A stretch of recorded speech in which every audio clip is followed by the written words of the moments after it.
Peace, love, and prosperity to all of humanity on planet Earth. This is Abdul, Al-Kabir, Sultan of the Empire of Morocco, the great servant of the people, legitimate sovereign as of June 8, 2024, as distinguished from the pretend Sultan, the fraudulent imposter known as Kenan Bey, under the uh, authority of uh, AMPAC 2.0, fraudulent jurisdiction uh, that has broken away from the empire as a rogue group of Moors who sought to overthrow the constitutional order of the empire and got caught. Yeah, they got caught. They thought they were going to bury me. They thought that they were going to um, cause me to go quiet, go sit down somewhere. That's what he likes to tell people. Go sit down somewhere. Yeah, well, I got news for you.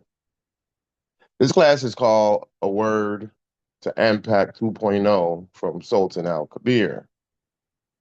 The last one was A Word to J Bay from Sultan Al-Kabir. And it's doing pretty decently on YouTube, I might say. Decent views. And what is this? What are we doing here? It's an expose. Nothing is based in slander, defamation. It's all facts, documented facts, truths, things that are on the recording, not just based on words, but also deeds and action. Slander and defamation is what you see in 174 and 175.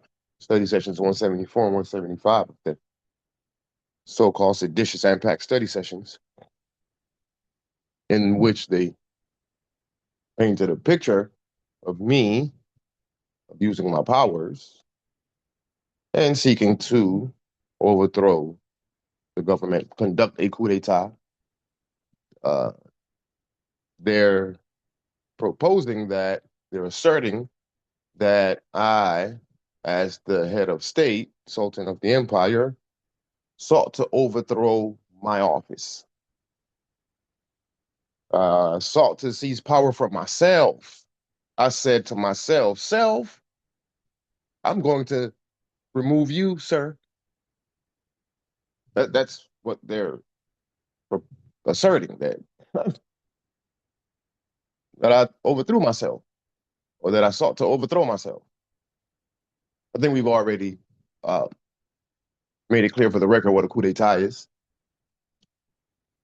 And according to that definition, then again, 174 says, it's a title, it's the Sultan's failed coup attempt. That's interesting. So we have slander and defamation in class 174 and 175. I haven't even cared to have those videos removed from the playlist of the AMPAC study sessions. No, let's leave it up there. Let the world see it. Because that in and of itself is the evidence of the criminality. But what kind of eyes are you using to see? Are you using an incompetent eye, or are you using an incompetent eye with a clear understanding on politics, political science, government, what things mean? Because he clearly got them to believe a different definition to what uh, a coup d'état is. I don't know. There's another word that he got them to believe to be a different definition than what it actually is. Does anyone recall that word? What's the other word? It's a P word. Preside. What was that? Preside. Say that again. Preside. Say it one more time and say it loud and clear for everyone here. I want Trump to hear this one. Preside. Preside. Yeah, he tried to say that preside meant something else other than what it means. Black's Law Dictionary does not agree with his definition. The Merriam-Webster's dictionary doesn't align with his definition.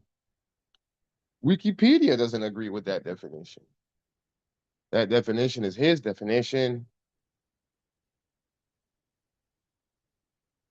What is wrong with the Moors over there? What did he say to y'all? This is what you call magic.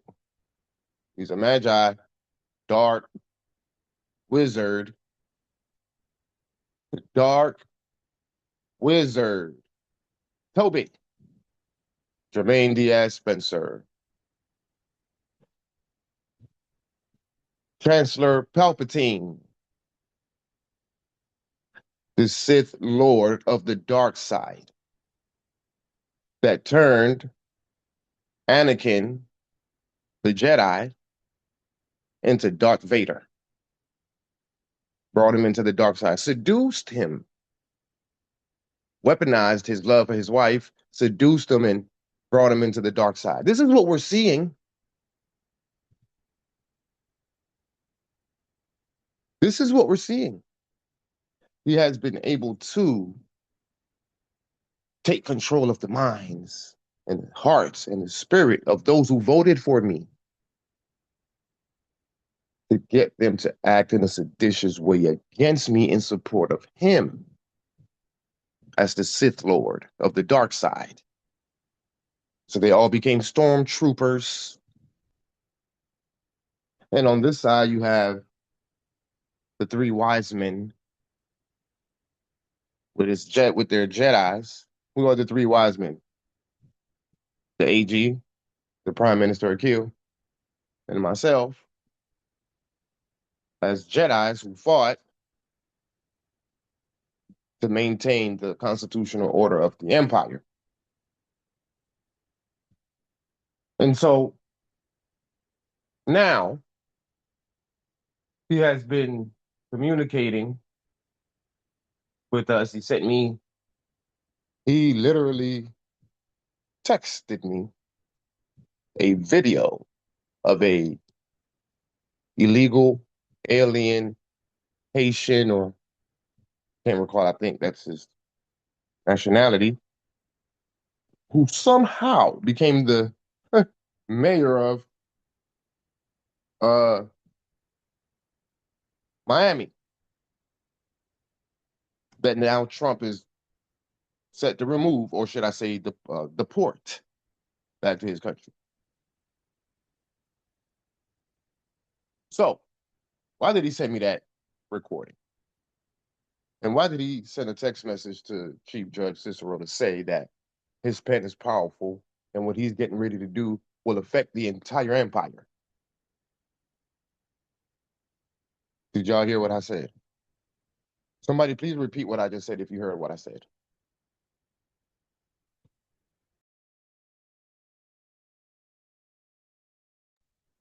So let me repeat it again. His pen is so powerful that he's gonna do something. He's gonna do something that's gonna affect the whole empire. This is what he texted Chief Judge Cicero. And he texted me this case, or this presentation that was being made on YouTube regarding this gentleman who was being deported for being an illegal alien. What am I saying to you? Okay, well, he keeps bringing up this thing about me being from Panama. Again, as if they didn't know this from since day one. And so what he's asserting, or what he's projecting, I should say, and I believe he mentioned it in an email, he is saying that he is going to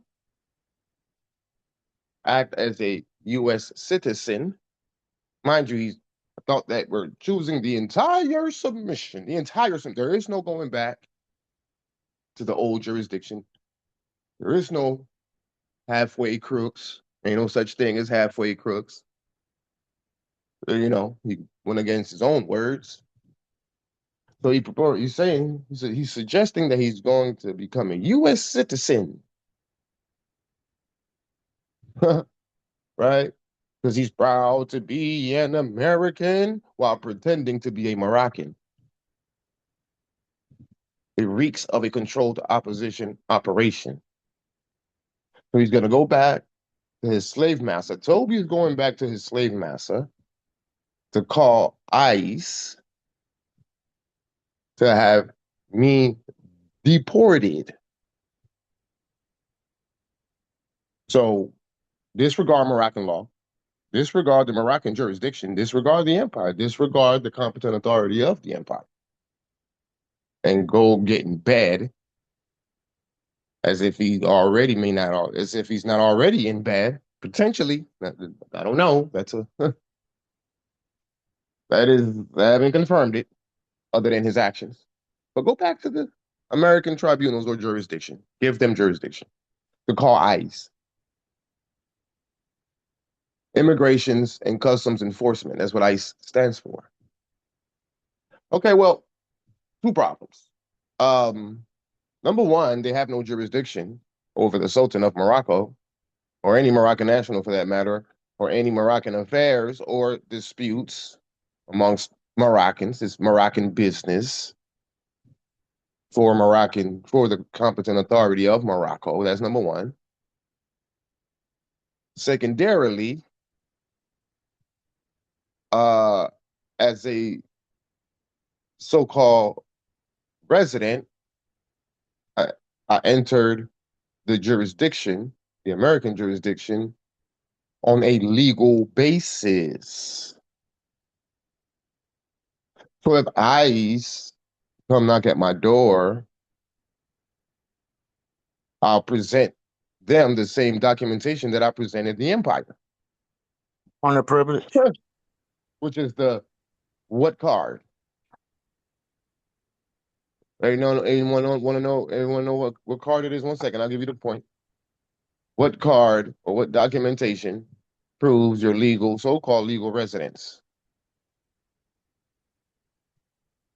The green Driver card, license. the resident card. See, in order for you gotta understand immigration's law.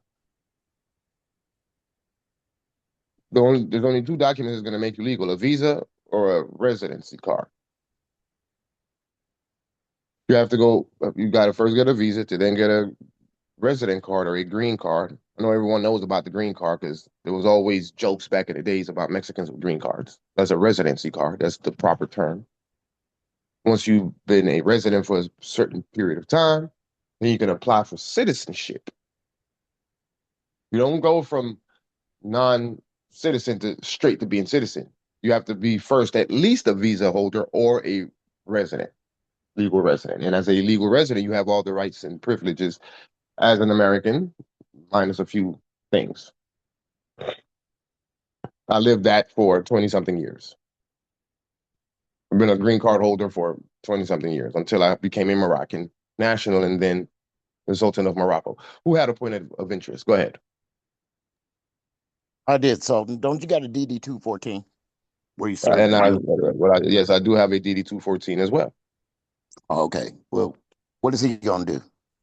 I'm not sure. Got his button on the There's button something over in Omaha to drop an atom bomb or something? What the hell he gonna do?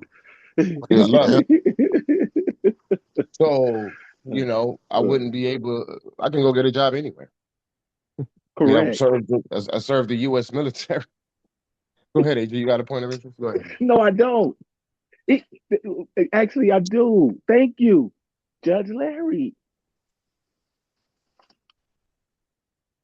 See, that's a judge talking. What is he gonna do?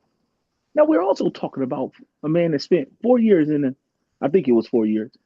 I stand corrected if I'm wrong. In the U.S. military. This is the best you can do.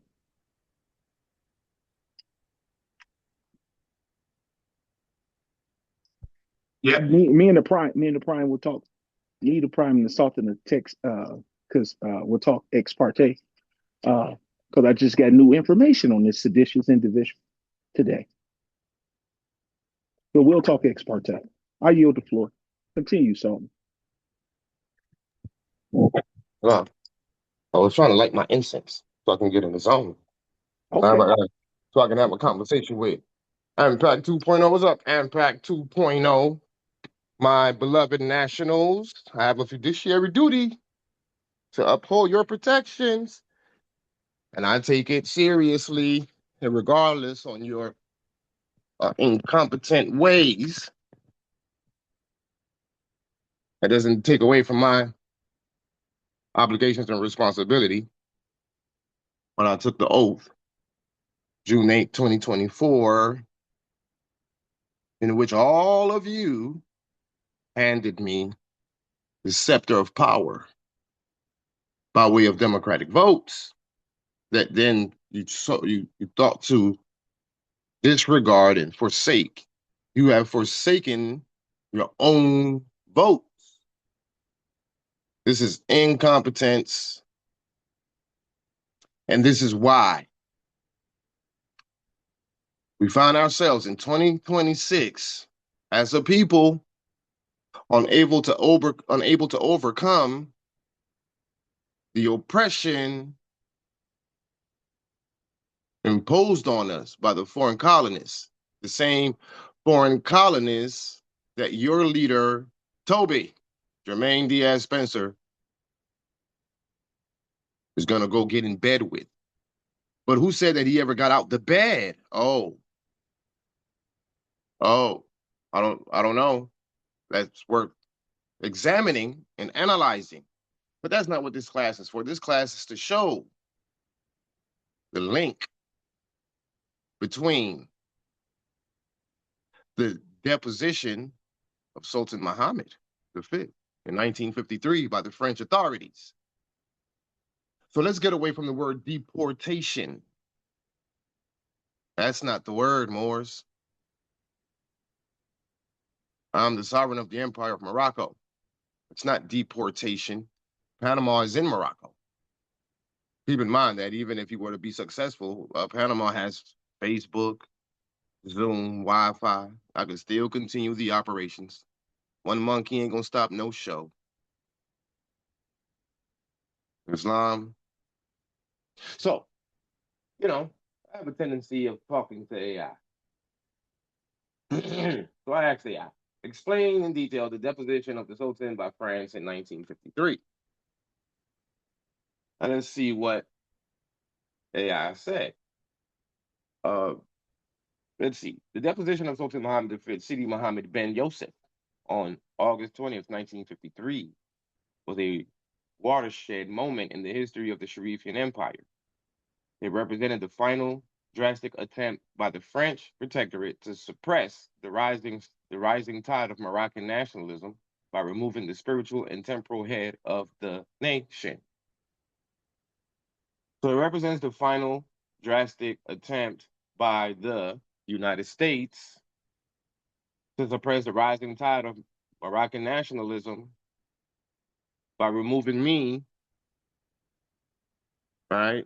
Who are they going to use to remove me or depose me under a controlled opposition operation? We'll see who that person is. In the context of your mission to reinstate the empire, this event is often cited as the interruption of sovereign continuity that you are now working to rectify.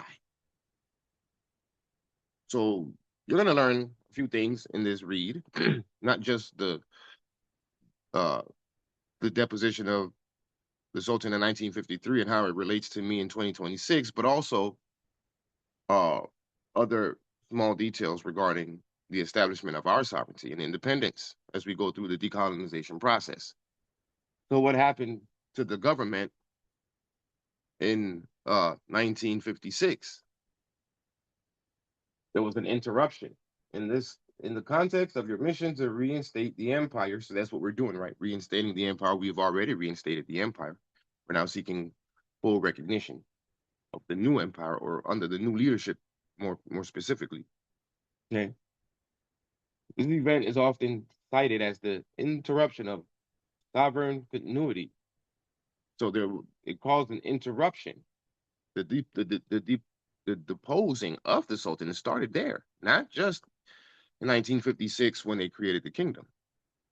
It started with the deposition of the Sultan, in which the government operations of the state was interrupted. There's a difference.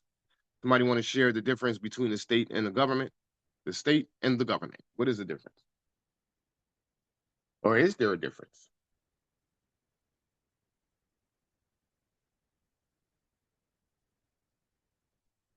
We talked about it before.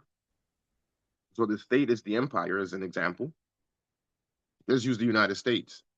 You got the United States of America. That's the name of the country. That's the state, a person in international law. The state is a person in international, but it's just it's an entity without a pulse. It's a fiction that just exists on paper, right? Known as a constitution. But what gives the state its life to operate? The government. There's the difference between the state and the government. So the federal government operates the United States of America. Okay? So the government was interrupted, though the state always existed.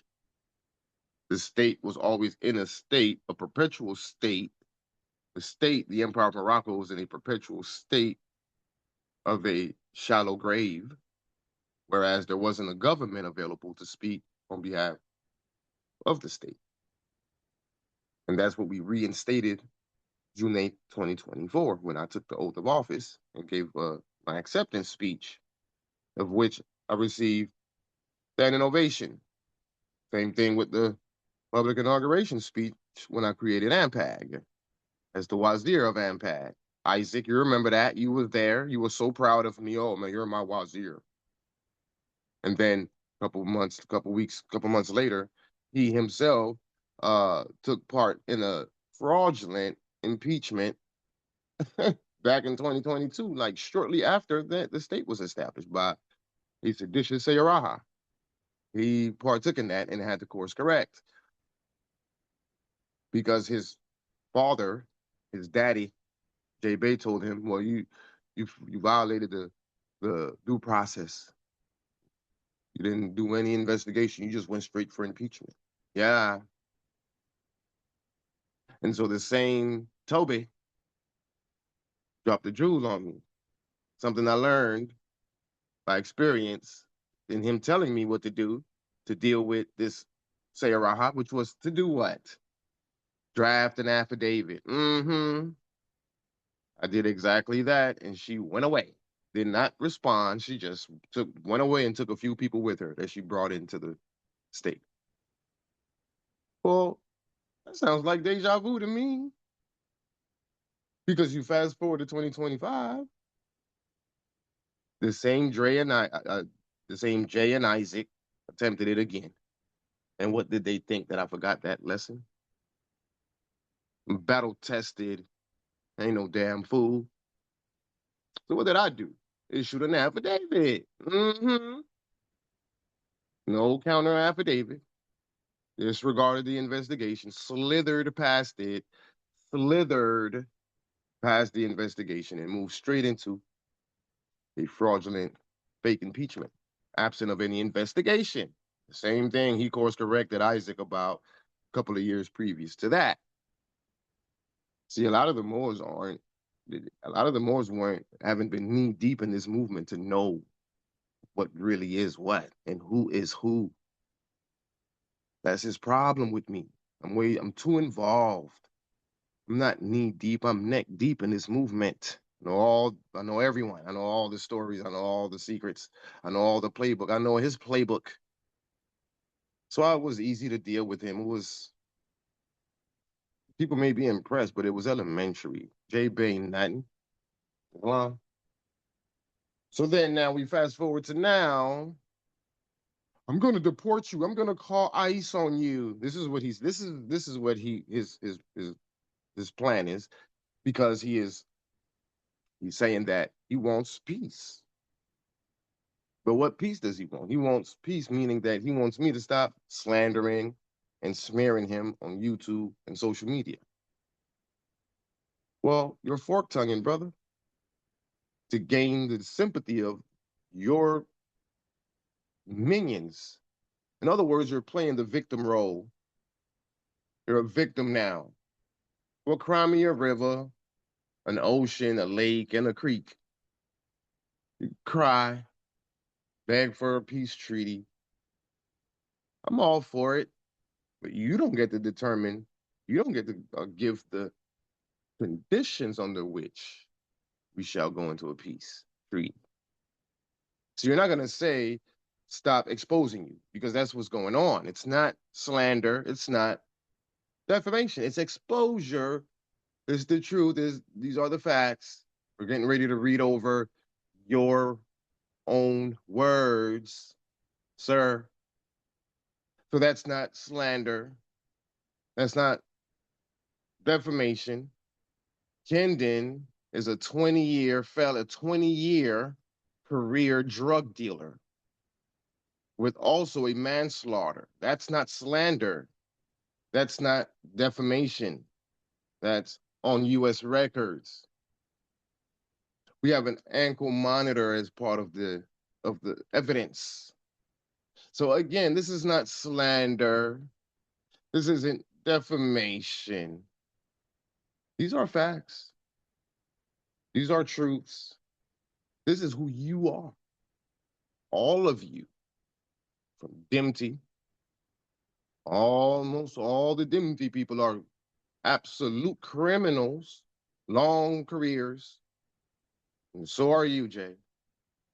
You guys are criminals in both jurisdictions, in the American jurisdiction and Moroccan jurisdiction. So if your record demonstrate your unwillingness to uphold even the American laws, your actions prove also in 2025 that you're unwilling to uphold Moroccan laws. Me, on the other hand, my record is squeaky clean. Not saying that I'm perfect, but I can demonstrate with my record that I have upheld American law, which means that I would be more apt to uphold Moroccan law. Not to make a distinction between either nationality, law is the law. Regardless on the jurisdiction, Panamanian laws. In an organized rule society, the citizens are to uphold the law, obey the law. Unity, loyalty, conformity, and obedience. Well, you guys are disobedient children of mine as the political father of yours. You are my belligerent, disobedient children. And I had to pull my belt off from around my loop, around my waist, and go to town on y'all. Huh? With the power of the pen. With the sovereign authority under Article 10 of the Constitution as Sultan of Morocco. And so now that we're exposing it, we let it settle for a few months while we were working on the Moorish diplomatic offensive, focusing on reorganizing the empire, as well as the forward progress and the strategies necessary to accomplish the decolonization process. But I never forgot.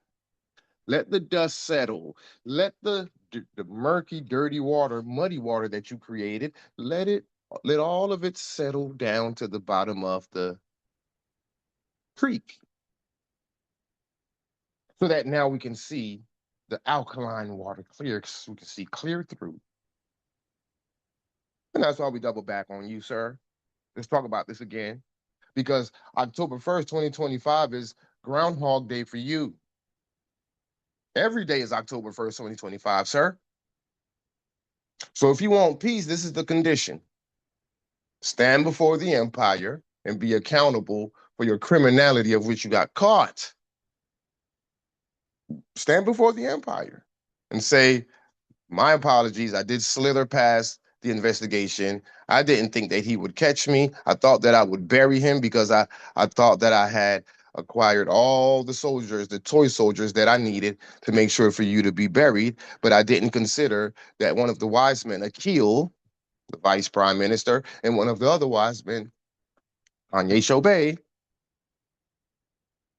were gonna stand up to me like this. Yeah, I'm sorry to tell you, but that's what the case is.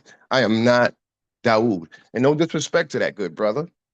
He didn't have a whole empire with so many other people in a title, a powerful title such as Sultan to deal with such a belligerent, defiant, subordinate, super subordinate wannabe judge that has been stripped and removed. Had he had this same tool and resources that's afforded to me, I'm pretty sure he would have crushed you too. You're not formidable, you're not brilliant. All that you did was sloppy. We're getting ready to go over it. So it's not deportation. Moors, he's not seeking to deport me. And I can't be deported. What can happen? What is he seeking to do? Depose me. It's a deposition. He's seeking to depose me. So, as it says up here, it represented the final drastic attempt by the French protectorate to suppress the rising tide of Moroccan nationalism. So, let's make it fit our what we're facing. Okay, so it really says it represented the final drastic attempt by the United States to suppress the rising tide of Moroccan nationalism.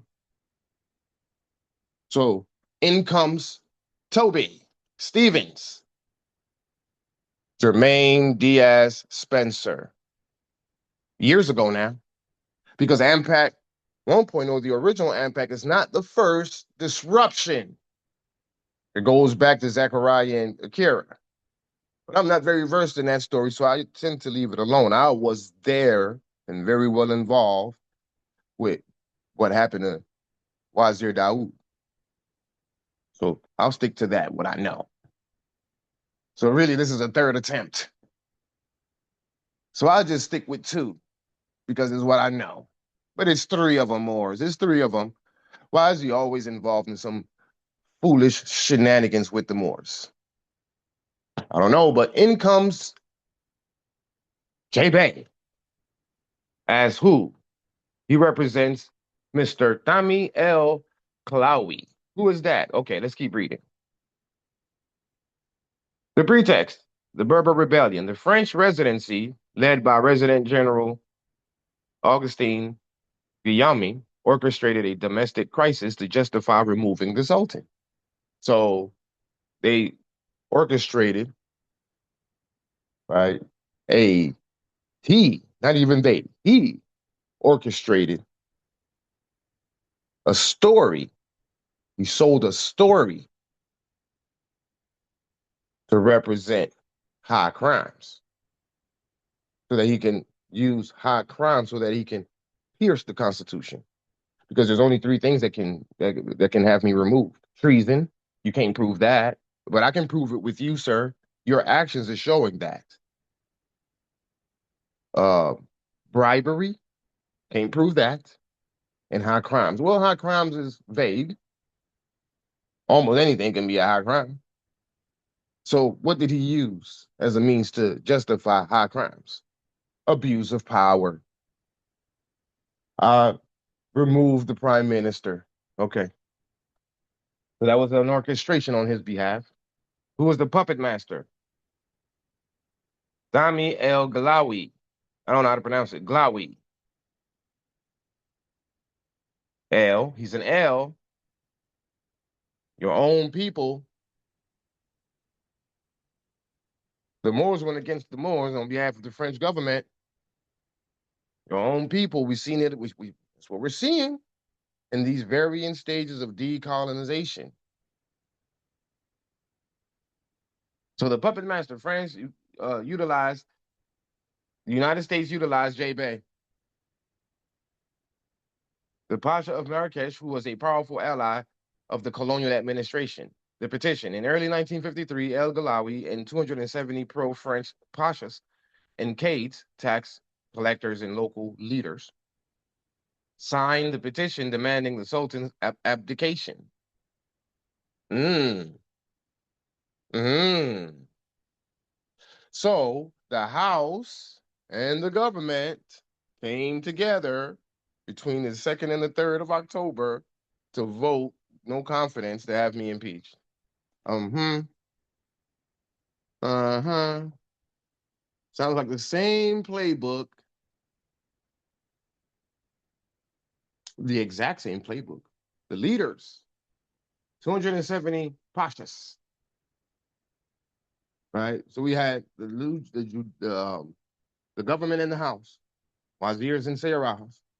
One of them could not vote. Queen, she couldn't vote. Why? Because she was under investigation for embezzling funds from AMPAC, Treasury, of which I was trying to protect her. I told all the wazirs to give her a slap on the wrist, don't remove her. I requested, I didn't, that wasn't an order. I couldn't make an order like that, but I requested it, trying to use my influence to assist the sister. So what did she do? She said, oh, I can't vote. Okay, no worries. She wrote a note, just like the Pashas. I can't make this up. And said, well, I can't vote. Well, here's a note that to agree with it anyway. I want him gone. But yet at the same time, I'm the one protecting you. I can't make it up, but I appreciate it. Because see, this is a learning moment to show who's who and who's not. So in this coup d'etat, failed coup d'etat, exposed all the demons, the black-hearted, disloyal, egregious, monstrous demons. Because birds of a feather flock together. Scales of a snake slither together. So all of you who belong with one another are over there. Those are the demons. The angels are over here. It's a battle of good versus evil. We're on the side of Allah under my leadership, and y'all over there under the authority and the power of Lucifer, Satan. And J Bay is your leader, the Sith Lord. Islam. This is the same thing. So they signed a petition demanding my abdication, my removal, my impeachment, right? They accuse him of religious unorthodoxy and being a puppet of the Istiqbal Independent Party. I was being accused of high crimes based on abuse of powers. But I think we went over the email last week that I used to issue the affidavit. I think that was a very fair way to deal with this matter. Make sure that he has his due process. They all have their due process. But we're going to have this investigation. By no means shall you sweep it under the rug based on some personal friendship and allegiances. Well, lo and behold, that's exactly what happened. Well, I knew that's what would happen. That's why I made that statement. I made it clear. So do you not think that I already foresaw that happening and I already had a plan in place for that potential? Jay, who you think you're dealing with, bro? Come on now. It's an insult. You're insulting my intelligence. The Civil War threat. The French claimed they had to depose the Sultan to prevent a civil war between the Berber tribe, led by El Galoui, right? And the nationalist. So he's a Berber tribal guy. Toby is. And the nationalists in the cities. In reality, the tribal marches on Rabat were facilitated and encouraged by French trucks and officers. 2, the act of deposition, August 20th, 1953. On the morning of Eid al-Adha, the French military surrounded the royal palace in Rabat. The ultimatum, General Guillaume gave the Sultan a choice: abdicate or be exiled. The Sultan refused to abdicate his divine right. The arrest. The Sultan and his sons, including the future King Hassan II, were arrested and immediately put on a plane. Exile. He was first sent to Corsica and later to Madagascar, where he remained for 2 years. So he's trying to depose me to Panama. Right? 3, the installation of the pretender. Now let's talk about who? Tumbleweed. Again, Morse, I did not come up with that name. It was Monica and Jay that came up with that name. They're the ones who call him Tumbleweed. I mean, I'm talking about since like late 2022 or 2023. He has had that nickname for a very long time. So this is not me. This again, this is not slander. This is not defamation. These are facts and truths. He in the empire was known as Tumbleweed. All right. So here comes Tumbleweed, the pretender. To maintain the facade of a Sharifian government, the French installed an elderly first cousin of the Sultan, Mohammed bin Arafah, as the quote-unquote new Sultan, just like Kendon. Illegitimacy, Ben Assara was never accepted by the Moroccan people or the international community, including the Spanish, who refused to recognize him in the northern zone. The counter-sultans. This created a legal vacuum. For your purposes, the period of 1953 and 1955 is often viewed as a time when the true crown was in exile and the administrative functions of the Moxen were hijacked by a puppet regime. So this puppet regime, AMPAC 2.0, hijacked the government database when they removed me from gaining access to it, as well as the prime minister and the AG. And then also proceeded to excommunicate me. This all happened by the 2nd of October. I issued the affidavit on the 1st of October. I was blocked from all access by the 2nd. By who? AMPAC 2.0. How are they able to do it? Because they had control over everything. And that's the reason why the affidavit was issued, calling for an investigation to look into potential seditious activities. And so the slithering past of the investigation proved the assertion of a sedition. You double down and triple down and quadruple down on the assertion, on the allegation. You showed us what it really looks like versus just alleging it. Well, I'm going to show you what sedition looked like. So nobody talked to the Sultan. And everyone said, okay. So a judge told everyone not to speak to the head of state that's charged with protecting you. And y'all said, okay, Ampan, Murakopolis? You ain't fit to lead. I don't know about you being a group of PGFs. But again, I still consider you innocent bystanders in good faith. So there's some semblance of flexibility there if you'd like to course correct. However, the old heads, Isaac, Makara, Amir, Hassan El, who's going to write the documents? All of you are very well aware. You should know better. You know better. So there's no hope for you. All right? Legal violations of treaties. From your diplomatic perspective, the 1953 deposition was a flagrant violation of several international instruments. Treaty of Fez 1912, Article 3 of this treaty obligated France to provide constant support to his Sharifian Majesty against all dangers which might threaten his person or throne. By deposing him, France breached the very treaty that established the protectorate, the 1906 Act of Algeciras. This multilateral act guaranteed the triple liberty of the Sultan, his sovereignty, his independence, and the territorial integrity of his domains. The deposition was a unilateral act by France that ignored the other signatory powers like Russia and the US. The aftermath of the clock of destiny. The deposition backfired. Instead of quieting the independence movement, it turned the Sultan into a martyr and a national symbol. Thank you. Thank you, Jay. Because that's exactly what's happening. Your failed coup attempt backfired. Your deposition is also going to backfire.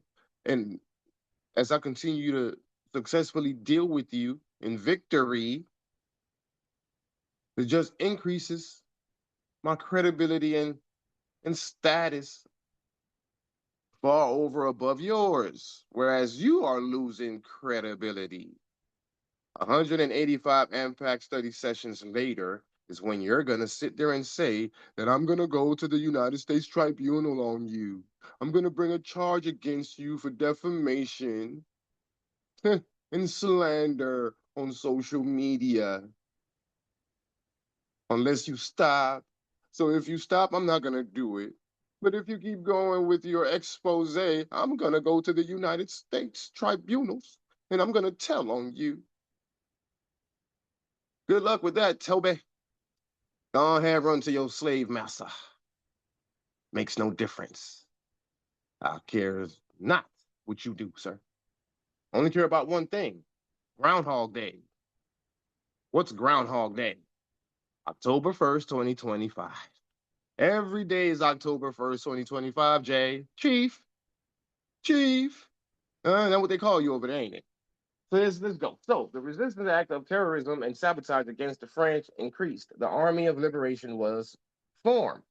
It returned by 1955, facing a bloody war in Algeria and ungovernable chaos in Morocco. France was forced to bring the Sultan back. He returned in November 1955, and independence was formally declared in 1956. Right? Then it talks to me, it says, why this matters to your mission. You are arguing that the governance established after 1955 was a colonial compromise that did not fully restore the Sharifian empire. It is in its ancient constitutional and treaty-based form. Understanding the 1953 deposition, you can identify exactly where the legal chain of the empire was broken by foreign force, providing you with the historical basis to relink it through your current reinstatement.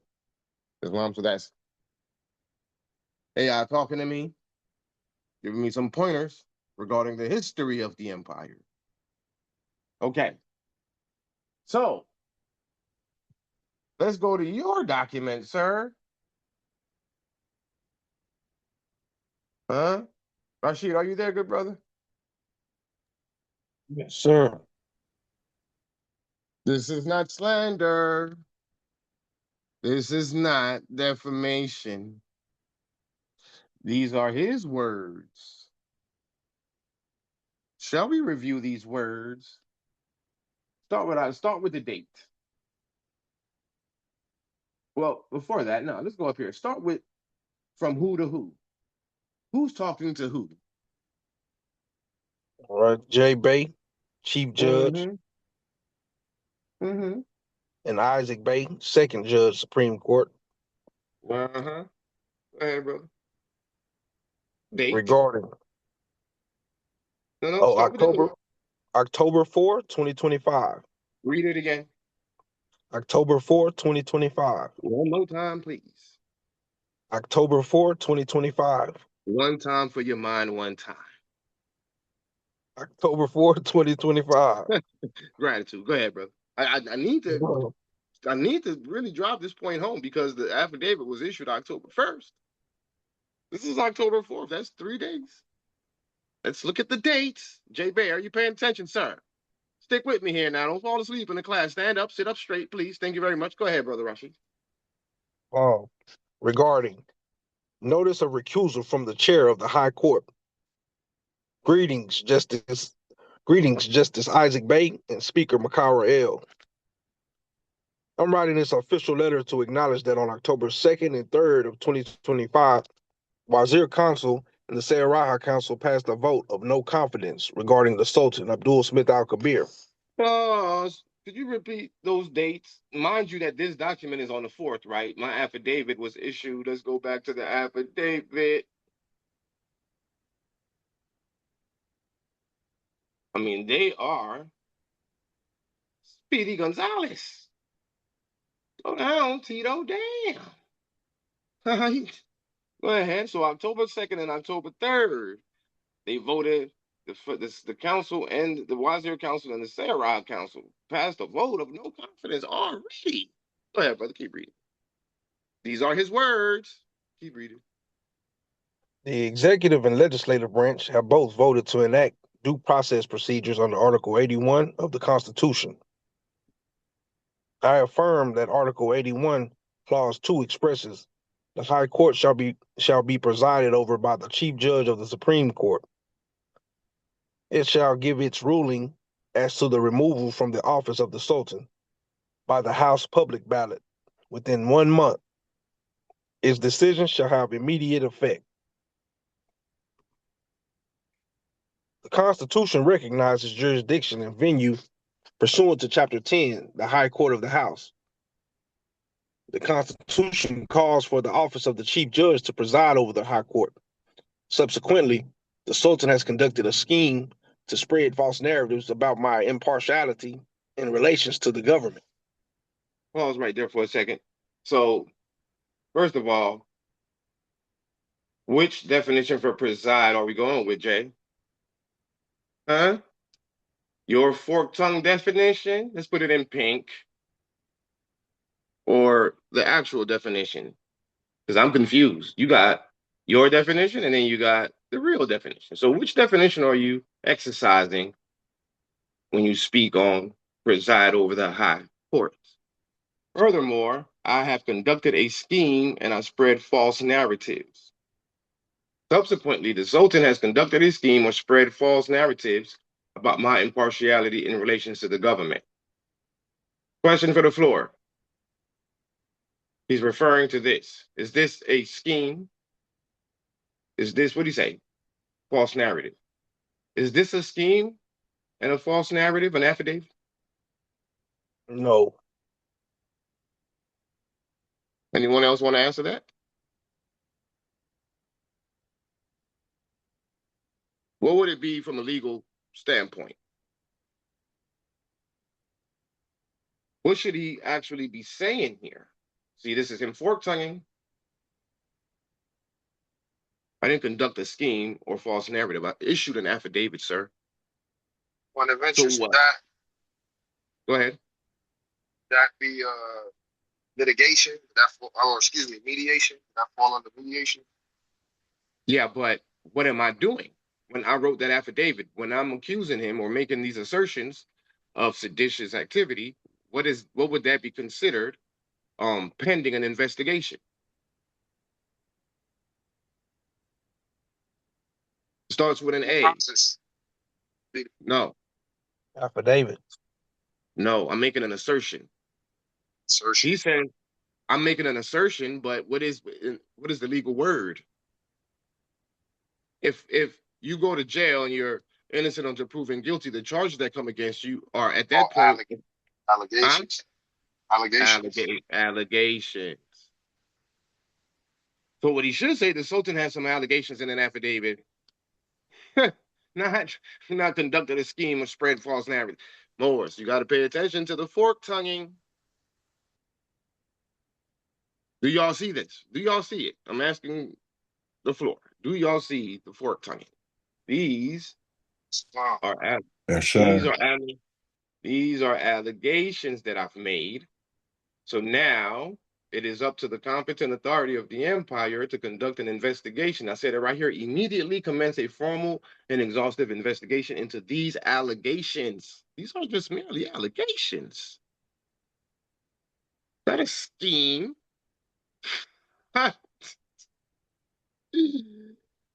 JB, your moves, your pen is sloppy, bro. I lost so much respect for you, sir. Oh man, you are a nobody. So he says the Sultan has conducted a scheme to spread false narrative about my impartiality in relations to the government. Well, did you write the policy? Did you write those nefarious policies, or who wrote them? That is impartial, sir. Who wrote the High Court documents? We'll get to that. It's not even an allegation. It's the absolute fact under the guise of, oh, I'm just a consultant. Thanks for accepting me as your consultant. I'm just here as a consultant. Yeah, and I have suggestions. See, those suggestions in your consultation was a cover to manipulate you being the boss. Oh, I'm just a consultant, and I have to wear many hats. So if you have to wear many hats, then your impartiality in relation to the government is questionable, sir. It's almost not even an allegation. We all experienced it. I'm still positioning it as an allegation. We've experienced it on a day in and day out basis, and that's the reason why your toy soldier Amir Hassan El said in the briefing that I gave to the government, since the speaker wanted to disregard my consultation, that's why he came off mute and said, for the record, before everyone, who's gonna write the documents? Because Jay Bay writes everything and he does everything from branch to branch to branch under the guise of, oh, I'm just a consultant and I have to wear many hats. So then these are allegations. What do you think? I wasn't present in this movement day one? These aren't allegations. Your impartiality in relation to the government is what it was. And all I'm saying is let's stop it. Let's break it up. Let's allow the wazirs to do their job, the legislators to do their job, and you focus on the judicial branch. I'll take care of the executive branch. Makara will take care of the legislative branch. You see? Oh, and by the way, the capital address shall no longer be AMPAC because I'm in AMPAG, so it should be AMPAG's address. The treasury should be anywhere else but AMPAC. Dre can't be both the prime minister and the wazir. Nova can't be both, Monica Ortega. She can't be both the executive director of the WRC and the chief of staff of the empire. Chad, the Minister of Foreign Affairs, Brittany, the Sayaraha, man, you guys have consolidated all the power and authority and control. So let's break it up. So had they not, which I thought that they wouldn't, remove you, I'm recommending a removal from office, but I'm recommending it, asking the competent authority to adjudicate in that manner. But of course, they are dependent on you because, again, who's going to write the documents? So then, okay, it's going to be a slap on the wrist. Well, then, in order to course correct, let's just break it all up. That was what I was pushing for as a plan B if you hadn't been removed. All right? Let's be competent here. So you said no. All you guys came together and said, no, we're not going to overthrow J Bay and AMPAC 2.0. This is what you said in 174. You said the whole government came together and said, no, right? We're not going to overthrow the government. Well, what government? You mean AMPAC 2.0? Because I'm in charge of the empire and I'm not overthrowing myself. So I guess we're talking about AMPAC 2.0, aren't we? You told on yourself. You tell on yourself all the time. The question is, are the Moors paying attention? And clearly the ones on your side are not. Or they are, and they're just that complicit. Because they thought that I was going to be buried 6 feet deep, never to be heard from again. Well, you thought wrong. And you're dealing with an excellent politician. Isn't that what you always said, Jermaine? Sultan is highly intelligent and an excellent politician. So what did you thought I turned into tumbleweed overnight, sir? Yeah, well, you just found out. Go ahead, brother. Please continue reading this nonsense. Let me be clear. Political accusations should not serve as a pretext for judges to recuse without due process. However, my situation is unique. Whereas I was Al-Kabir's mentor and consultant, inter alia, from April 2022. You see that? You see, what did we say?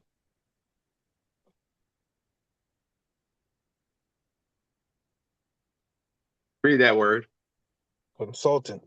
Read it again. A consultant. He prides himself on being that. I'm just a consultant.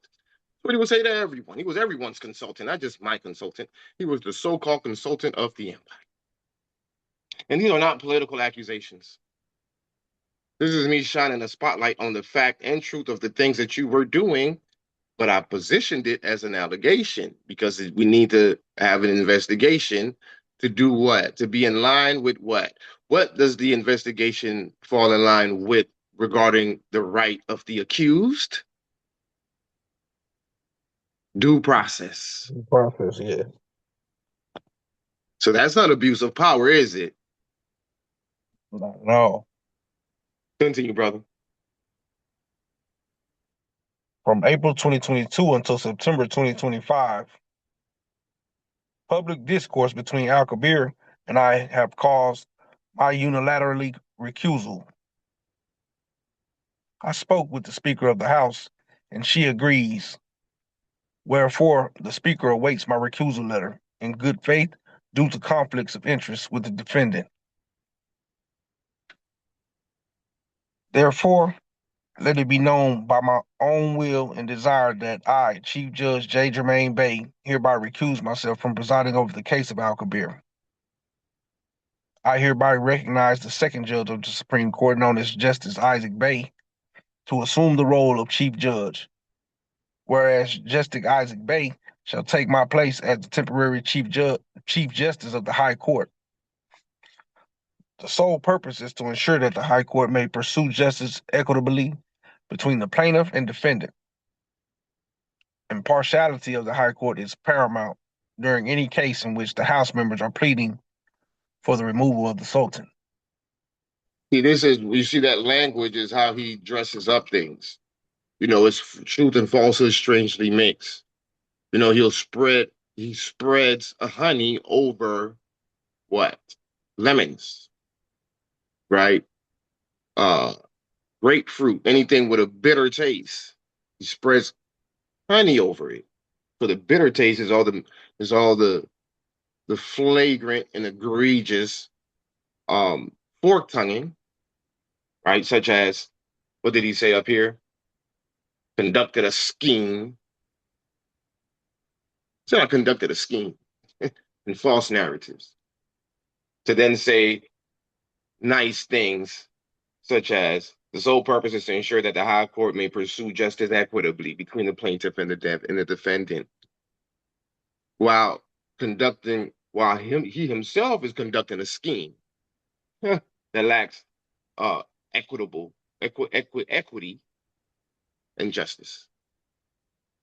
It's a dangerous man, Moors. This is a dark wizard. You know, the Moors would call me referring to that as referring to Tasha Bay as that. No, I was incorrect, Moors. I got a course correct. The dark wizard is J. Jermaine Bay. X-Rel Jermaine Diaz Spencer. Look at this dark wizardry that he's conducting with the pen. The pen is the wand. It's a wicked pen. It's a dark magic wand with dark intentions. The Sith Lord who controls the dark side. I don't say these things just to say them. They absolutely line up. This is a dangerous man. And he's seeking to have absolute control over the empire, whereas he is, as he stated for the record, the director and producer. And the Sultan is just merely a placeholder and lead actor. That recording hasn't surfaced yet. The key word is yet. Islam, continue, brother. Additionally, the Private Member Bill, dated October 3, 2025, formally recognizes DeAndre Dre Bay as the interim Sultan during the declared state of emergency. Public oath of office is immediately required. okay. Yeah, go ahead. Now, finish. Lastly, in honor of the whole judiciary, may this letter of recusal be entered into the official journal of the Supreme Court in the House of Sayyiras. May the House members in the High Court set forth a speedy trial and restore confidence in the nationals of the Empire of Morocco without further delay. Mm-hmm. Okay. Mm. Speedy Gonzalez. All right. So, date of the affidavit, 1 October 2025. So by the 3rd, everything happened between what? The 2nd and the 3rd. So on the 2nd and the 3rd, they hurried up, they rushed, hurried up, and let's vote him out. So everyone said, yes, Chief, okay, Chief, whatever you say, Chief, anything goes, Chief. You're brilliant, Chief. You're Noble Jew Ali, Chief, whatever you say, Chief. So they went on ahead, followed his directives. A judge now, the consultant, the producer and director, the Sultan behind the scenes. And so a vote of no confidence by the 2nd and the 3rd of October. And then, all while all that was going on, somebody penned a private member bill. I wonder who. It wasn't Makara. I was instrumental in the development of DMT, which means I've been working hand in hand directly, intimately with Makara since 2022. She ain't writing no private member bill. She's incapable. That's why Amir said, who's gonna write the documents? They're all incapable. They have no confidence in themselves. So it wasn't her who wrote the private member bill. It was you who wrote the private member bill, yet you're saying here that it's a false narrative about your impartiality in relation to the government. Morris, did you see that? Did you hear that? It was him who wrote the private member bill, violating the impartiality of the government. Okay? What else? So he wrote the private member bill. It was dated October 3rd, 2025. I just knew for certain that after this failed coup attempt, that during this coup attempt, that the Sultan would have been Jure Bey. He was already formally recognized as the interim Sultan. Oh, but you moved so fast. No investigation? What happened to my due process? Shouldn't you have had some sort of investigation to prove all the facts before you go into voting? Yes or no? Someone, please be Correct, competent and correct, composed. Huh? correct. Anyone, please work with me. Not you, Rashid. Let me hear from the floor. Should there not have been an investigation before having a vote of no confidence placed upon me? Should there have been some sort of investigation so that these incompetent wazirs and Sayarajas could have some sort of legal evidence and facts and proof that I conducted a scheme or a false narrative? What did they go by? The words of a seditious judge? No investigation? Or is everyone there with me? I need to hear Islam. Come off mute and say Islam, so I know Islam, that I'm not correct. talking to the air. Islam, Islam. that's correct. Mm-hmm. No investigation. You just went straight to this, For all voting, Avengers. and then establishing the interim sultan as Giandre Dre Babe. Man, please go ahead, brother. And I just like to add on top of that that not all of the nationals were notified of this quote unquote special election uh, that supposedly placed Tumbleweed as the Sultan. So that tells you more of the behind the scenes uh, nucleus, if you will, between AMPAC, specifically DMT, AMPAC and DMT, that things were already agreed upon based off a certain relationship. There was no notification given to me. I'm not going to speak for anybody else, but I know it wasn't given to anybody else. But it wasn't given to me to say, "Hey, the Nationals of the Empire, let's vote." for a special election. So this just tells you, many of these simple things that you can see, if these things are out of law, just imagine the core principle of whatever it is that you're trying to understand through all of these videos, how much out of law those are. And these are the very simple points. But that's all I wanted to say for now. How you? Thank you, Prime. The du jour Prime, not the stripped and removed son. That's you, Dre. Son. You are Jay's son. And you perpetually walk around him with your tail tucked between your legs. Son. So now let's look at this high court of the house. Because, see, again, this is not slander. This is not defamation. This is for the record. What date is highlighted here?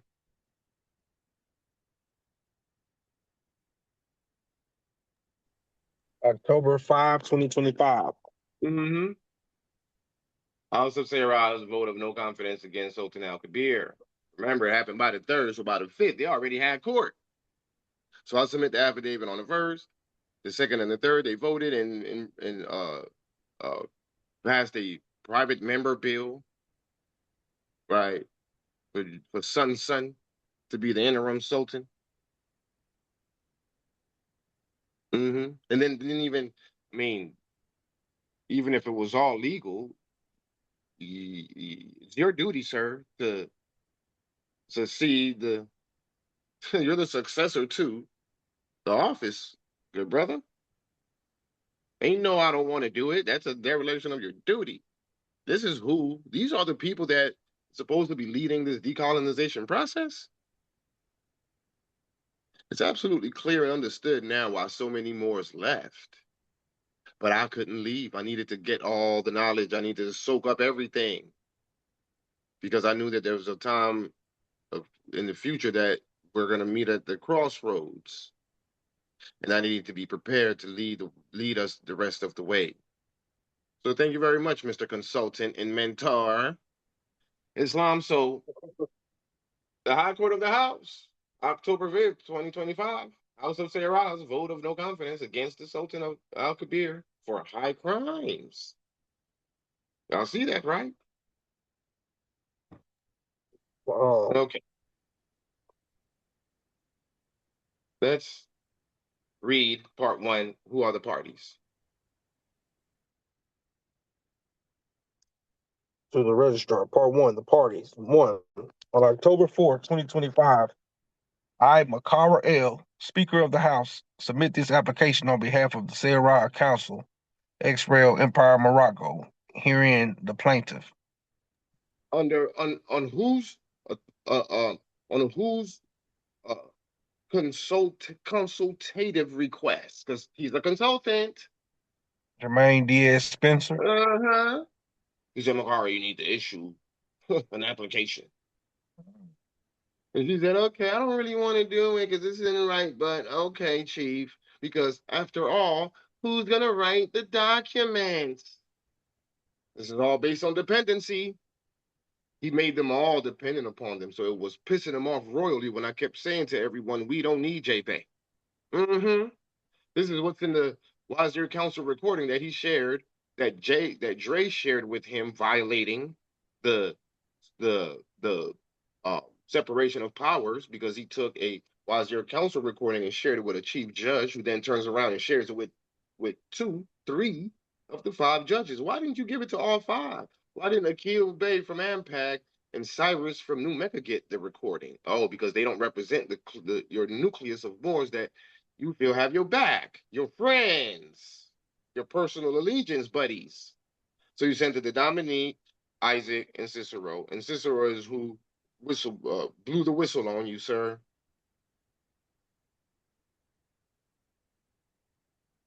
See, he has been slithering all throughout the empire from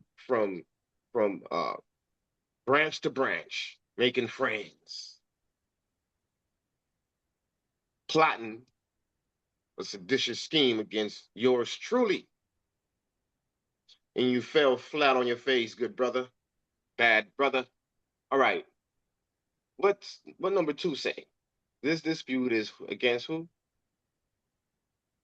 Duels with Al-Kabir, the Sultan herein, the defendant. Defendant is sued in his official capacity. Continue. 3. This complaint is intended to initiate urgent provisional measures pursuant to express, implied, or inherent powers of Chapter 10, the High Court of the House, Articles 81, Clauses 1, 2, and 3 of the Constitution of the Empire of Morocco, inter alia. Okay. So complaint for judgment and immediate removal. Short background regarding motive. Let's take a look at the motive. And make sure to have your popcorn and your coats ready. Because what you're getting ready to witness is Saturday Night Live. Right? There's gonna be a lot of laughter. This is frivolity. This is ridiculous. This is nonsensical. This isn't serious. This is silly. And in government, we're supposed to be serious. We're supposed to conduct government. We're seeking to lead millions of people. Well, you don't lead millions of people with tomfoolery. It's a serious matter. But you want to play games, Cartoon Network games. Fork-tonguing, misrepresentation, deceit, corruption. None of which are sustainable. A wicked pen will lose its power over time, whereas a righteous pen would increase in power over time. And this is what we're seeing. This is 6 months later. This is over time. Your pen is the wickedness in your pen is much clearer now. The deceit in your pen is much clearer now. That's to everyone else, not me. It was clear day one. I'm bringing the clarity again. Go ahead, brother. Let's see what the motives are. 4. The defendant, Sultan Abdul Al-Kabir, short title Al-Kabir, violated and continues to violate Article 3, 7, 10, and 18, inter alia, of the fundamental laws of the Constitution. The defendant has issued a state of emergency under false pretenses. Defendant's actions are merely politically motivated because has recently become averse to his mastery teacher. Yeah, this was rush put together. They didn't word it right. J. Jermaine Bay. Yeah, he rushed it from first to the fifth. And so he's the mastery teacher. You see the ego? Now, mind you, he wrote this. Yeah. Bear in mind that he wrote this. Right? So how recused are you? So you recused yourself to sit back you went back into your lair, vampire. You seduced everyone, bit them in the neck, and recused yourself, right? Step back into your lair and just started writing documents on behalf of everyone else. You wrote it for Isaac, you wrote it for Makari, you read everyone. And then you want to talk about my so-called false narrative of impartiality with the government. Stop it, sir. We know of your impartiality with the government. This is not a false narrative. This is what it is, under the guise of what? Consultant. Having to wear 5 hats. More, y'all better pay attention. So, okay. What is Article 3, 7, 10, and 18? Before we go there, let's finish that paragraph. Finish number 4. All right.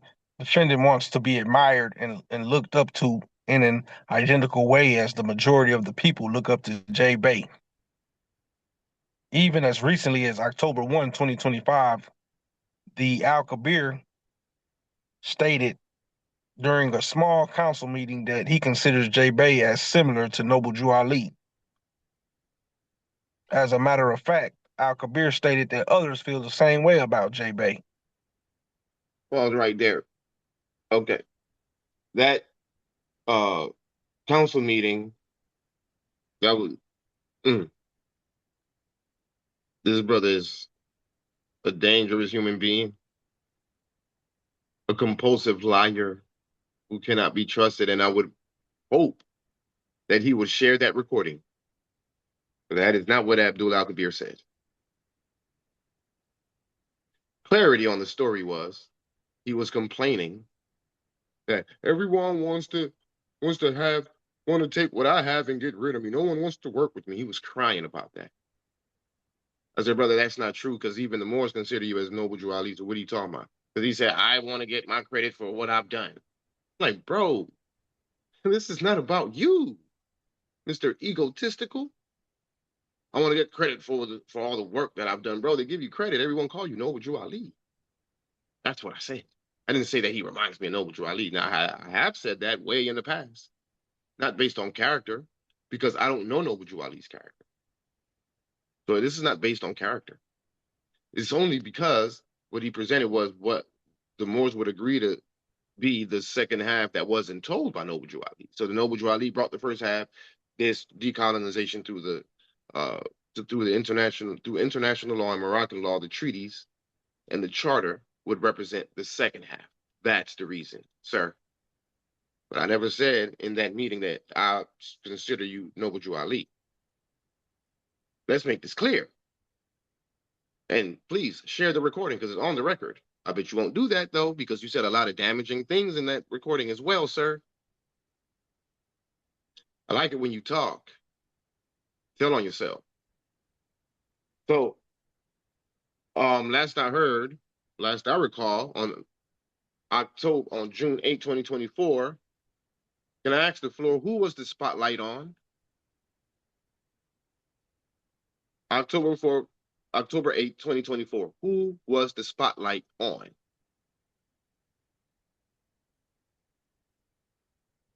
What happened June 8, 2024? Let me ask that way.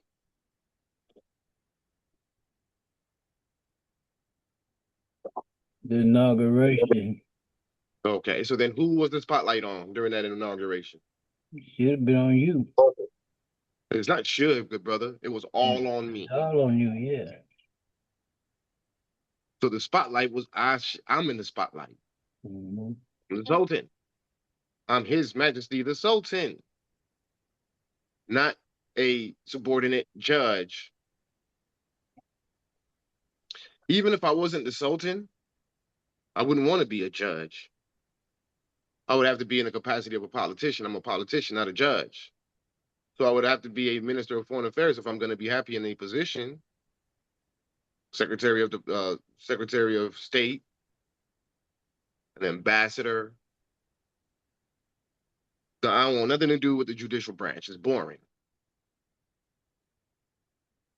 You sit around waiting for a case, reading all these law books, sitting behind a desk. That doesn't resonate with me.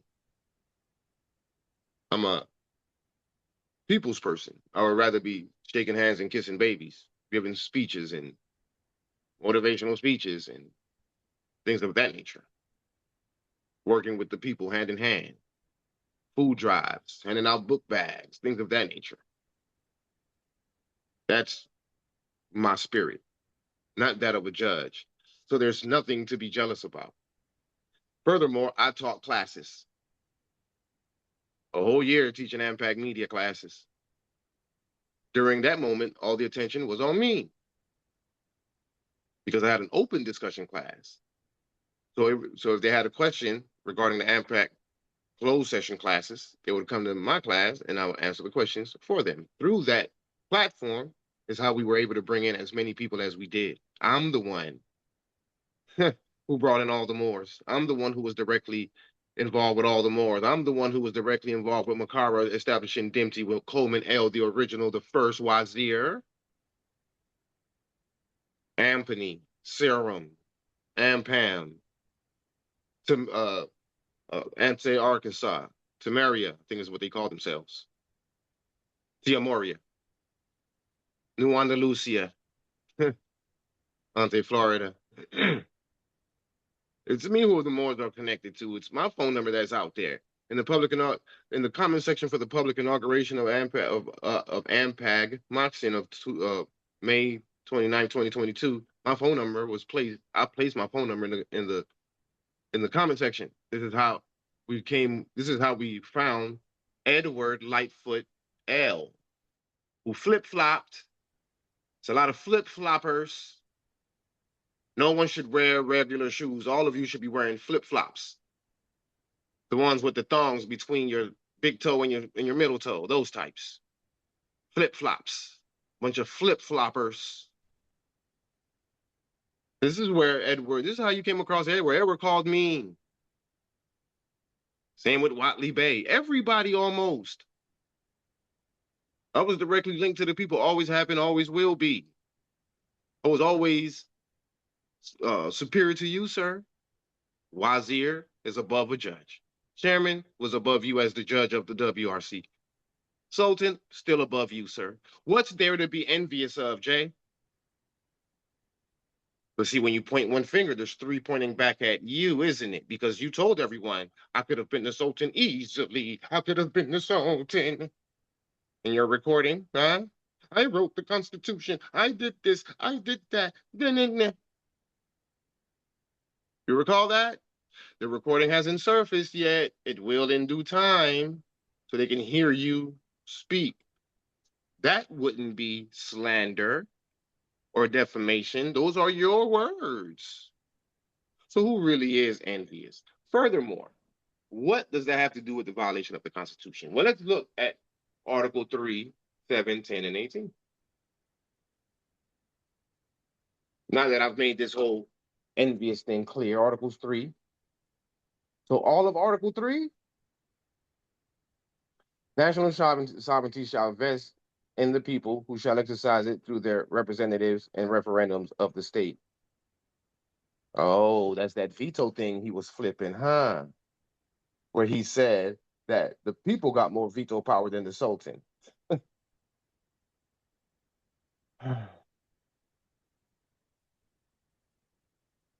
When he presented this argument, did you guys go back, AMPAC 2.0, did you guys go back and read Article 3? No section of the people nor any individual may arrogate to itself or themselves the exercise of a public office thereof. The right to vote may be direct or indirect as provided for by the Constitution and the Institutional Act. All Moroccan nationals who have reached the age of adulthood and have their civil and political rights may vote as provided for by the Institutional Act. Prior felony conviction shall not prejudice the right to vote. So then who did I say you couldn't vote because of prior felonies? Who did I say that the civil and political rights were removed from anyone who achieved the age of adulthood? Like, what are you talking? What are you talking about? Perhaps you should have said Article 3, Section 1, because that would be in alignment with the fork tonguing that you did with the veto, saying that the veto should reach the people as a referendum and all this foolishness, even though it says without delay. Okay, so Article 3 is notwithstanding. Article 7, the Prime Minister of the Executive Branch shall be appointed by the Sultan for the term of 7 years and may only hold office for 2 consecutive terms per the Constitution. The Prime Minister shall be first in line of succession. Yes. So why is Tumbleweed the Sultan? To the office of Sultan if the Sultan becomes incapacitated by relinquishment, impeachment, or death. So why is Kendon the Sultan? Dre was the vice or the prime. So what happened? Only His Majesty the Sultan can remove the prime minister from office per the Institutional Act and upon the advisement of the Constitutional Council, unless there's a state of emergency. So then perhaps you should say Article 7, Section 3, not Article 7. You see what he's doing? So I've been violating all of 3, all of 7, even though you're pointing to specific sections, and even those sections are notwithstanding. Morris, you guys gotta. What else did he say? 3, 7, 10. Oh yeah, we like that one. Article 10, huh? I violated Article 10. The Sultan shall preside over the Prime Minister as the absolute sovereign authority in all matters of political, legal, judicial, education, economic, social, and military affairs. Because I'm emphasizing the proper definition of preside while disregarding his made-up definition of preside. Therefore, as such, I'm violating Article 10. Morse, you got to pay attention. There's a specific definition of preside, and that definition does not rest with J. Bay. Man, this is too easy, Morris. Why did you guys let this get past you like this? And then Article 18, right? What does Article 18 say?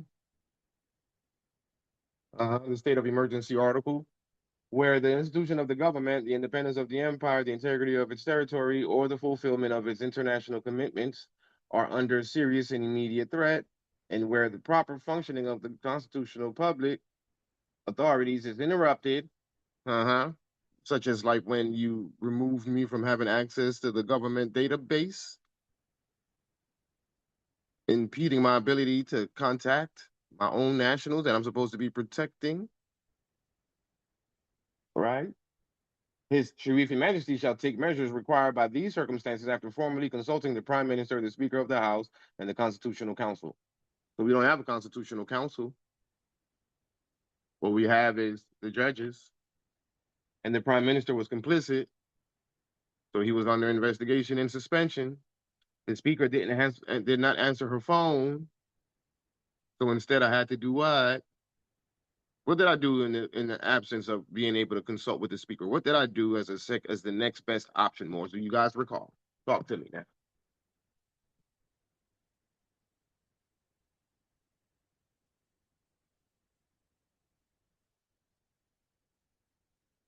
Anyone? State of emergency No, or the affidavit?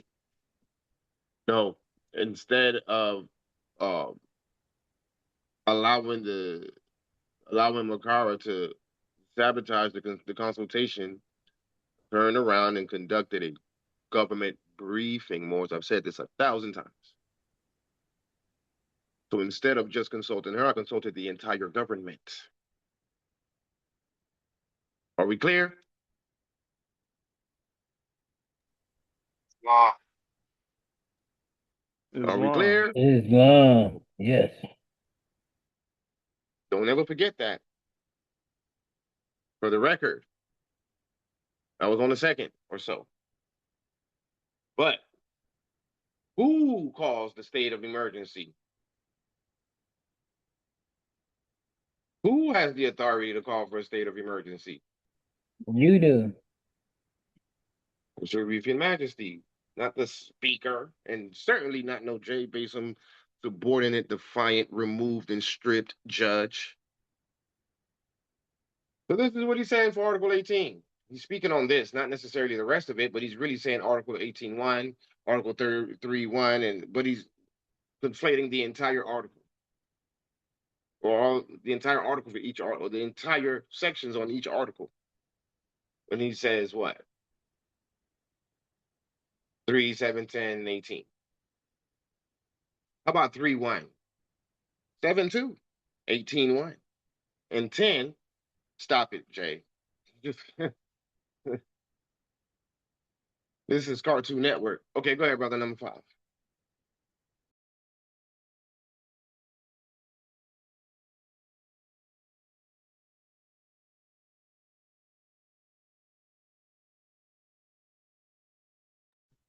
Is Rashid there? How do we like just disappear and stuff? That's weird to me. Anyone else want to read? I needed someone to read number 5. Maybe his phone died or something. I'll go ahead and read it. All right, so section Right. 5, subsection Right. 5 is The evidence will place a bright spotlight on the true purpose and intent of Al-Kabir's coup d'etat is because of envy and the need to remove J-Bay and others so that he himself can take the place of J-Bay's name and likeness. In other words, Al-Kabir does not want to share the spotlight with his teacher anymore. Al-Kabir wants to discredit his teacher now that he's become the Sultan. He feels as though J-Bay has no more use. Yeah, you don't have no more use. But what date is this? October 5th. When did I take the oath and became Sultan? June 8th. So why would you say now that I've become the Sultan? Sir, I had already been the Sultan for over a year. And I did share, and I had already been sharing the spotlight. Everyone knows that in those Monday meetings, I was in the back letting you and Dre lead the meetings. Everyone knows that. This is interesting. So I'm the one who's conducting a coup d'etat because of envy and the need to remove you and others so that I myself can take the place of J Bay's name. I'm the Sultan, brother. Why would I remove myself? This is, I mean, this is comical. This is Def Comedy Jam when Martin was hosting it, and when Bernie Mac first made his appearance, and and Chris Tucker when he was impersonating Michael Jackson. That's the funny Def Comedy Jam, the first season. This is what this is, brother. You said that I want to take your place in your name and your likeness. I'm His Majesty, the Sharifian Majesty, Sultan Al-Kabir, bro. Make your statement make sense. This is absolutely ridiculous that this is a legal argument for me conducting a coup d'etat against myself. And the evidence will place a bright spotlight on the true purpose and intent. Uh, man, continue, brother. Number 6. This is, I hope you got, this is not slander or defamation. These are his words. Continue, bro. Subsection 6. It is important to note that Al-Kabir owes a great deal of gratitude to Chief Justice J. Bay because without him, there would not be an emerged Sultan, nor would there be this newfound person known as Abdul Smith Al-Kabir ex Real Abdul Smith Bay. So now is that not in alignment with what I just told you that he said in that meeting that he talking about from October 1st? When he said no one wants to give me credit. No one wants to, I'm like, what? I was like confused when he said it. I'm like, dude, everyone referred to you as Noble Drew Ali. What are you talking about? And then he turns around and says here that I said that I see him as Noble Drew. But it is important to note that Al-Kabir owes a great deal of gratitude. Okay, thank you. I appreciate it. The monies owed for your positive contributions to the empire, such as politically preparing the Constitution, will be upheld. You'll get your check when we decolonize. Relax for a second, sir. We haven't completed the mission yet. Patience. Relax. So thank you. Thank you for putting me in the right direction and the more's in the right direction to complete the mission. I'll take it from here. You go sit down somewhere. Right? Because without him, speaking in the third person, there would not have been an emerged sultan or the empire. Remember, the sultan and the empire goes hand in hand. So the Moor's supposed to be kissing his ass because without him, there wouldn't have been no empire and no sultan. You see the narcissistic, egotistical, arrogant ways of this flawed individual? This is not slander. This is not defamation. These are his words. Nor will there be this newfound person. Yeah, known as Abdul Al-Kabir. What make me newfound is because I started creeping up on him. See, my third eye opened up and I saw the black heart. I saw past all the pretty words, all the slick words, straight to his heart. And I said, no, no, no, no, we not having this, sir. So I started to exercise my Article 10 authority against this demon, which lends itself to me being a newfound person, as opposed to that which he thought I was, which was Dre or the Son. Some dude with my tail tucked between my legs. No, that never was the case, bruh. Never was that the case. So what you refer to as a newfound person is really the same person. Because I had told you the same way I told everyone when I was the chairman of the WRC. I'm loving, easygoing, flexible, loyal, but I don't play that shit. And that even included you. So you put me in a status of I don't play that shit, and now you call it newfound person. No, it's the same person. Title has nothing to do with this, Jay. Regardless on the title, I am that I am. Continue, brother. Let's go into this one. Let's go into this one. Subsection 7. I recall that Abdul Bey changed his name to Abdul Al-Kabir shortly after being elected to the seat of the Sultan. I think the people should have a clear understanding of what the name Al-Kabir means, because it will help the people understand the narcissistic behavior of a self-centered man who wants all power and control by issuing a fictitious state of emergency as a way of grabbing all power from the elected and appointed officials of the government. Okay. So I issued a fictitious state of emergency as a way of grabbing all power from the other elected appointed officials of the government. Let's go back to the affidavit. And let's go down to the bottom. So if I say immediately commence a formal and exhaustive investigation into these allegations, suspend these officials pending the conclusion of the investigation, summon the named officials, so on and so Nova, Dre, Jermaine, issue a binding ruling in constitutionality of these actions, recommend to me the full measures of constitutional and disciplinary measures warranted up to and including removal from office and criminal prosecution to cleanse our government of this corruption and restore the constitutional order. Who am I talking to? Government officials. The government officials. So does that mean that I'm involving the government? Judge. Is this a unilateral? Is this a unilateral act? No.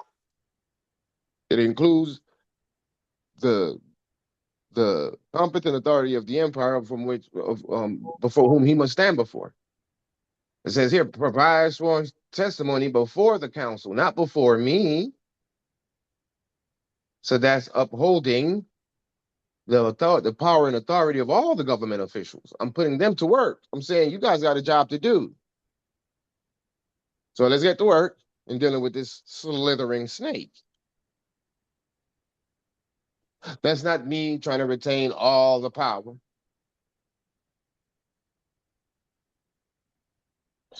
Wow. Wow. So he says that this is important to what Al-Kabir means, right? We'll get into that, right?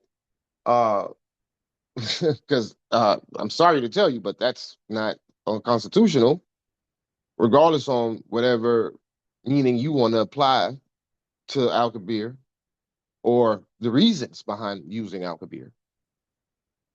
Same way in which you say what preside means, according to you. So I am a narcissist. I understand the narcissistic behavior of a self-centered man who wants all power.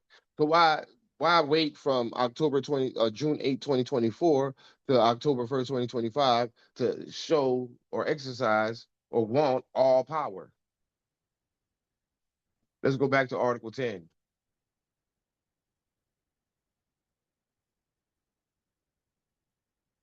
I preside over the Prime Minister as the absolute sovereign authority in all matters, political, that's the executive branch, legal, that's the legislative branch, judicial, that's the judicial branch, education, economic, social, and military affairs. I oversee it all, sir. I already got all power. That's the Sultan. So you want me to share the power in good faith, is what you said, right? In good faith, I should share the power, not according to the law, but in good faith. No. Keep in mind that in good faith represents if I want to or not. So in some cases, okay, I will. In other cases, I reserve the right to exercise all my power and authority. Keep in mind that the judicial branch has its own power and authority, led by the chief judge. The executive branch has its own power and authority, led by the prime minister. And the legislative branch has its own power and authority, led by the speaker. And I am not to interfere with either one of them.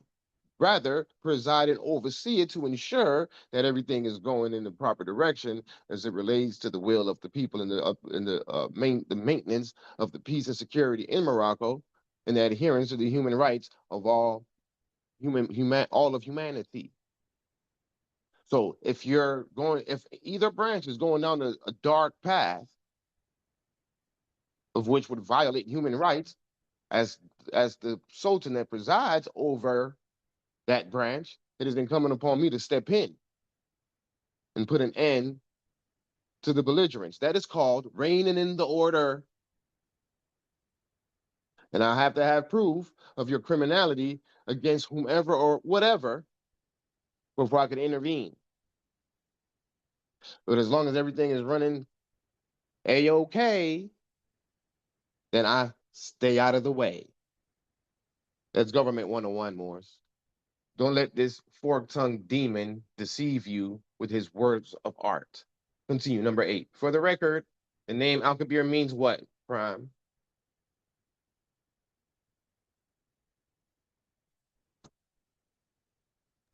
Or whoever that Excuse wants me. to read, who's available to read. Yeah, I can breathe for a little while longer here. Okay. This is a number 8 though. No, I had scrolled down. Number 8 is right here. For the Okay, record, the okay, name gotcha. Al-Kabir means what? And I went here.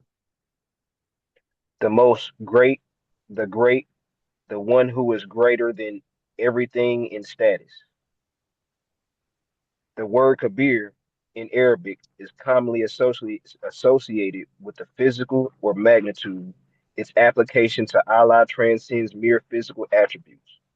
In the context of Allah, Al-Kabir signifies his greatness in all respects, encompassing his attributes, power, and sovereignty.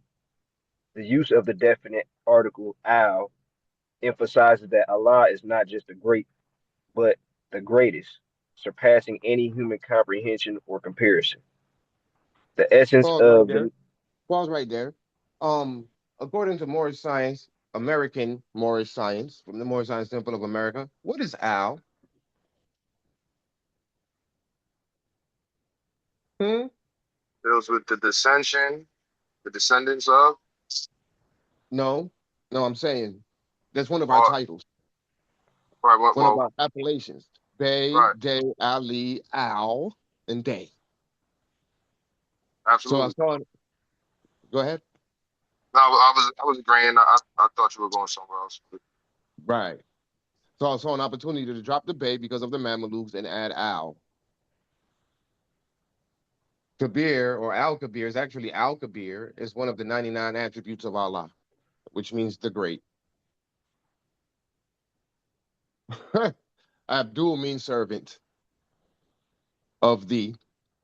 It's incomplete. The complete version would be Abdullah, Abdallah, and that would mean the servant of whatever, servant of Allah, servant of whatever.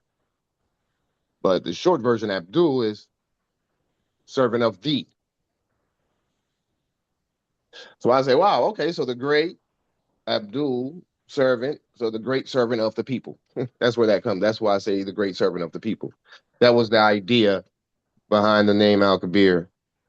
We had a conversation about that, and it was a means to inspire myself to achieve the goal of being the great servant of the people. I am a servant. I'm not a monarch. I am subject to the people, the will of the people. The people in their democratic vote placed me here. So I'm the servant of the people. I have a fiduciary duty as the servant of the people, a trustee. So it made sense that Abdul means the great, means the servant, and the great Al-Kabir means the great. So okay, that sounds perfect. The great servant of the people is what Abdul Al-Kabir translates to Moors. Don't let them fork tongue you, deceive you. This man is dangerous. He's a dark wizard, man. He is very dangerous. He cannot be trusted under no circumstance. This is ridiculous. Shall we continue? I guess we can, so we can see what other foolishness he wants to cook up in this section. Continue, Prime, or whoever can read, because I know the Prime may have to stop reading for a second. But somebody please read. We at the most great. Um, Start here. The use of the Oh, the defined use of article Al. the use of the definite article "al" emphasizes that Allah is not just great, but the greatest, surpassing any human comprehension or comparison. The essence of the name Al-Kabir and its significance affirms the concept of Tawheed, the oneness of Allah. Furthermore, pairing Al-Kabir with Al-Ali, the Most High, underscores the notion that Allah's greatness extends beyond physical dimensions to encompass his exalted status above all creation. Okay, pause right there. Can somebody please tell me where in my name, or anywhere for that matter, have I paired Al Ali to Al Kabir? Because if you cannot say that the name is Abdul Al Kabir Al Ali, then why are you making this an argument? You're you're defining the ultimate power of Allah and trying to say that I'm that, or that I think I'm that. What make So I guess that's your opinion. Where's the evidence to prove all that? So what we're seeing here we're seeing his opinion. Because again, there was no investigation. This stuff would get thrown out of any competent court. Like, what? It's mishmash. It's frivolity. It's patently frivolous, arbitrary, and capricious. But the incompetent 2.0 Moors over there, with their eyes all googly eyed and their mouth open, drooling, oh, okay, chief. They've been bit. They have been turned. So now their eyes is dilated and their mouth is open and just drooling and all. Okay, yes, whatever you say, chief. They have become zombies, going along with anything that comes out of his dirty mouth. This is ridiculous, comical. Continue, brother.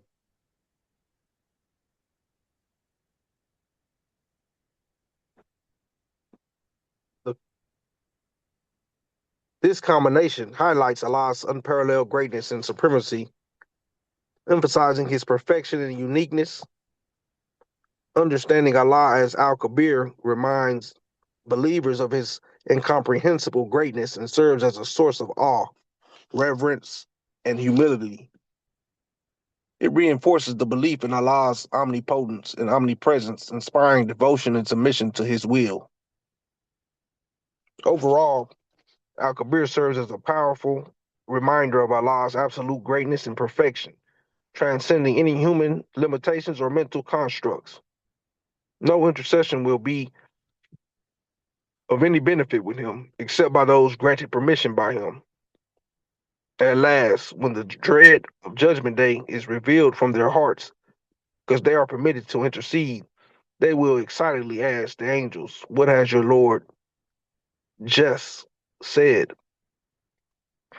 The angels will reply, "The truth, and he is the Most High, all great."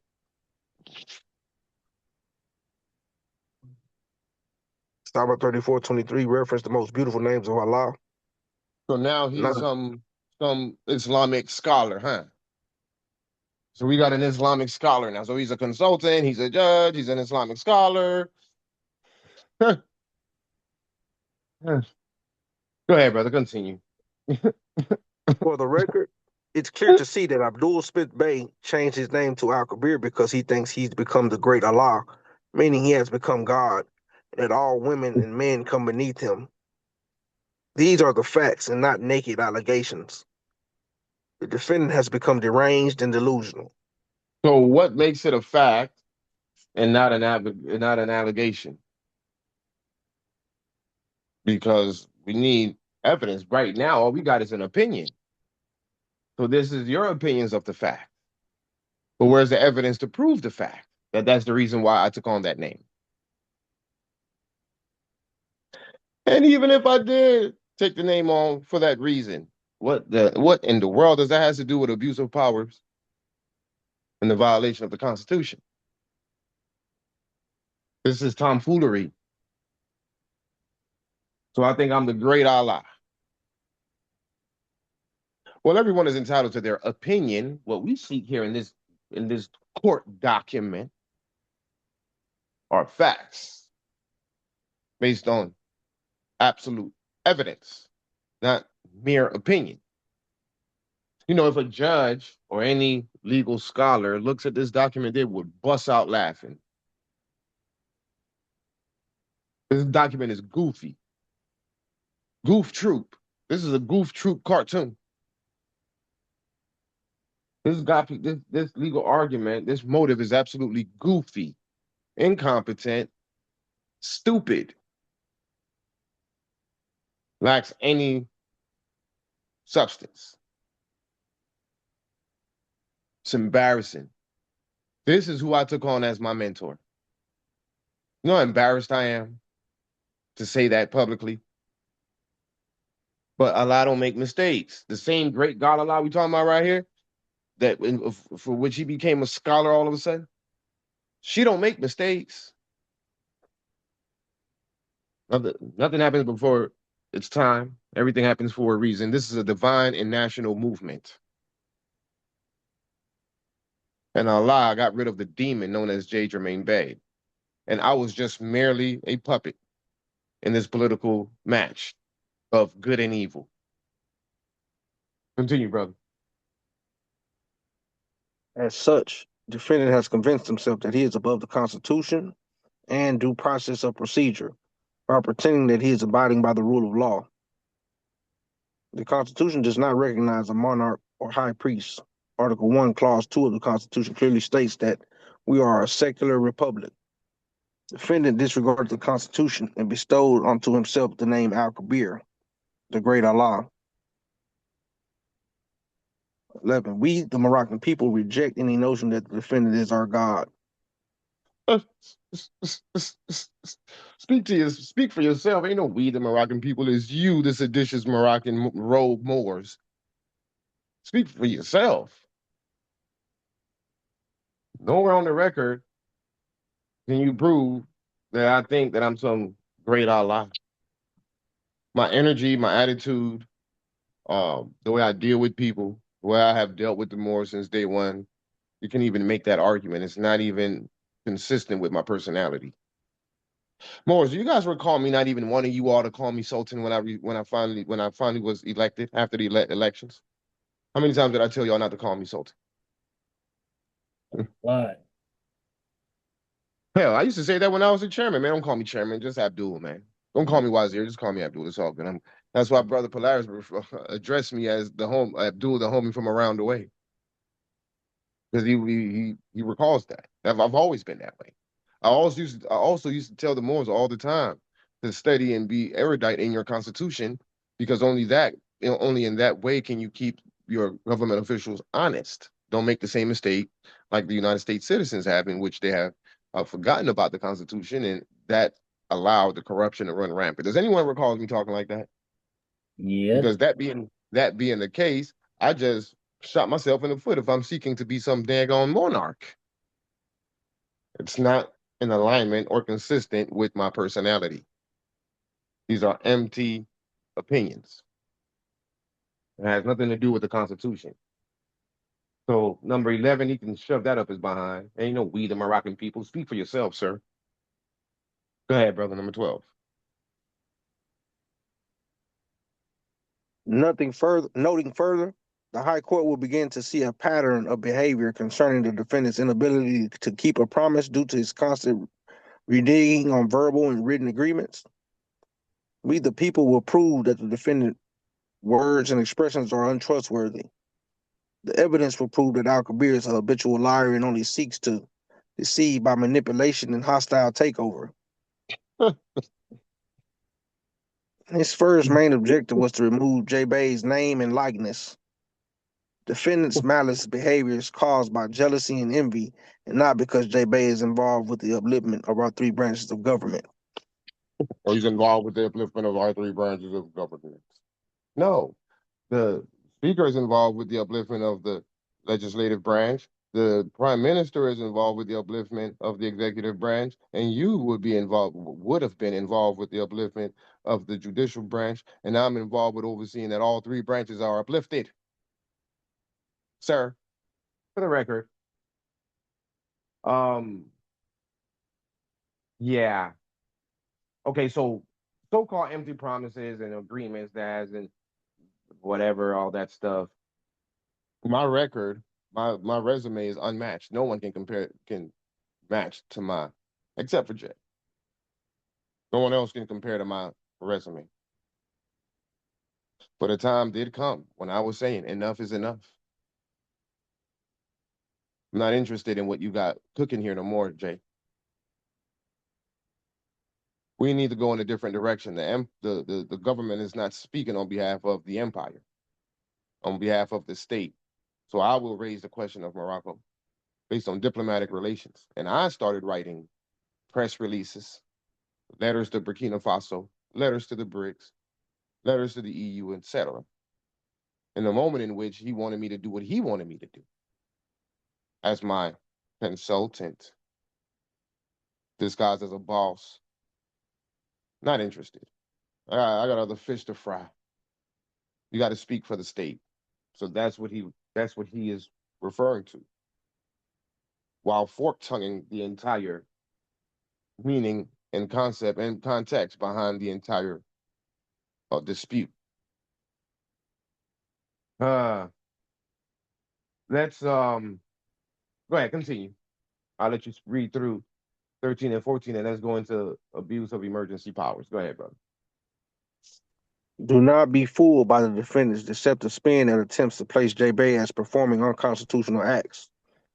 Whereas the three branches of government have welcomed Chief Judge J-Bay's intellect and assistance in a multitude of ways. But pause right there. You see that? He's saying that they all said that I can be their consultant and do whatever I want. That's what this says. He says, whereas the government have welcomed Chief Judge J. Bay intellect or your intellect. I hope you guys see this whole arrogance, this arrogant, narcissistic, egotistical, and assistance in a multitude of ways. Because, as he says, he wears all hats. And what is the reason behind all this? Right? Because the Moors are dependent upon him. They don't have no confidence in themselves. They know that they're not capable. Amir Hassanel knows he ain't capable, and that's why he uttered the words in a crying way. Who's gonna write the documents? See, that's the He mindset of feeds, everyone. We can't remove Jay because who's gonna write the documents? he He does feeds it on their all the time. incompetence. They're incompetent. My position was figure it out, do it ourselves. We can do it. We don't need him. We don't need him, and that's what was bothering him. Okay, continue, brother. He says, His- start right here where it says that he was critical. That part. Chief Judge J. Bay has been critical of our emergence as a colonized state. His involvement at the highest levels has and continues to be approved and accepted until such time that the three branches of government give written notice for his involvement to cease. You see, there you go. There he goes. This is going. Unjustified. I'm gonna keep doing this until they tell me I can't, knowing that they're dependent and they want him to do it. Whereas I'm saying, nope, we got to figure it out. Jay, you need to go sit down somewhere. And so now I'm abusing my powers. Now I want to I want to exercise all my powers, and I'm the great Allah. Now I'm becoming Allah because I'm telling you to go sit down somewhere. I'm the absolute sovereign authority. You need to remain in your judicial branch. According to Article 85, I believe it's 85. I'm the grantor of the independence of the Moorish authorities.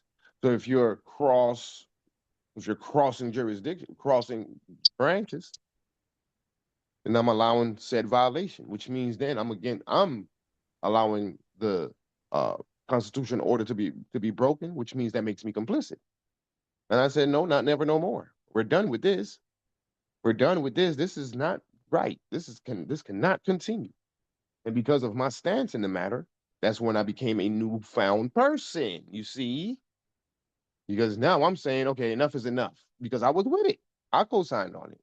But I can always take it back because it's based in the truth and the rule of law. This is not right. And who put me in the mindset of doing that? The AG. He said, Sultan, your house is dirty. You need to clean this up. You need to rein in the order. And he was absolutely correct. He was absolutely correct. So now he's in his feelings and now he's fork-tonguing. Now he's saying that his involvement at the highest levels has and continues to be approved and accepted by the minions that utter the words, who's going to write the documents? We're talking about incompetent people here. This has no standing. Because if they were competent, he wouldn't even talk like this. But it proves the nefarious nature of his activities and why I issued the affidavit, which means clearly it wasn't an allegation. I mean, it wasn't a scheme or some false narrative. he admits to it right here that his involvement at the highest levels has and continues to be approved and accepted. So then it's not a false narrative. That's what you're doing. It's just that it's being accepted, but it's being accepted by those who are incompetent and inconfident, to where they utter the words like in the spirit of Amir Hassan El, who's gonna write the documents? We need help. We need him.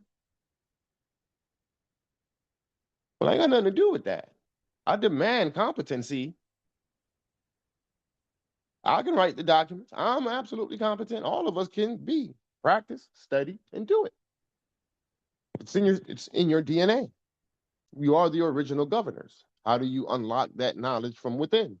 By exercising, practicing, and doing it. And not be so dependent to the point where you're gonna allow any and all nefarious and seditious activities because your sentiment is, who's gonna write the documents? Amir Kane, well, not Amir Kane L. That's another story. I'm talking about Amir Hassan L, the removed Wazir of New Mecca. You created this monster, all of y'all.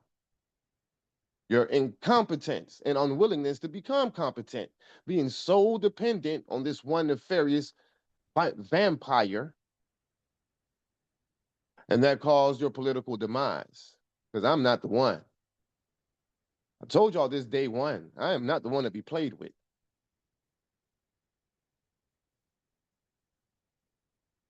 Continue. Number 14.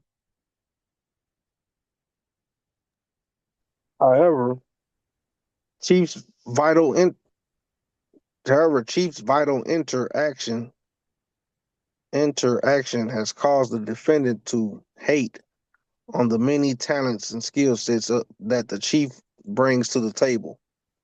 Some of the Moroccans have alluded to the genius of the chief, and the defendant has clearly become jealous. The defendant is attempting to prevent the chief from helping the Wazir Council, Sarah Council, and Constitutional Council. Mhm.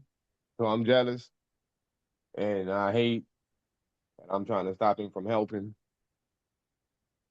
Really. How about you help your damn self? Anyway, get past that nonsense. Part three. This is the good one right here. This is where we're going to talk about the so-called abuse of powers. Violation of Article 10, abuse of emergency powers. The Sultan has unilaterally invoked emergency powers in relation to conspiracy theories and unsubstantiated allegations against the Chief Judge J. Bay, DeAndre Dre Bay, Prime Minister, and Nova Iluel, Executive Chief of Staff, and other elected and appointed officials. No, no, no, no, no, sir. Don't lie. Don't lie. Your Mo, Larry, and Curly are clear in the affidavit. Ain't no other elected appointed official. No, don't do that, sir. No, no, don't do that. You are correct about the three stooges, though. That's it. Ain't no other names on this affidavit. Just Mo, Curly, and Larry. So there ain't no others. Just y'all three. There ain't no conspiracy theory. AMPAC don't play that was stated for the record by the executive, the former removed and stripped executive director.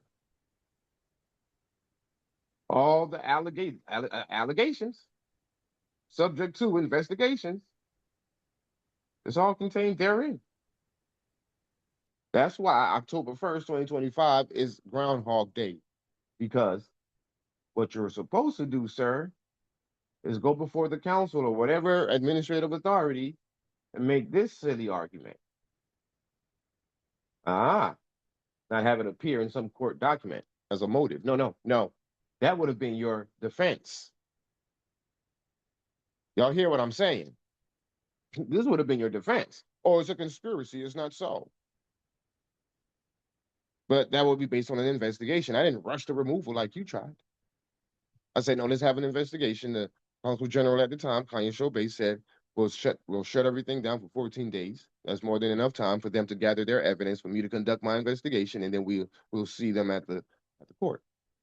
No, we're not doing that. We're gonna vote to impeach him within 72 hours, 48 hours, and recognize Dre as the interim sultan, and we're gonna move forward with this court proceeding on the 5th, absent of any form of due process of investigation.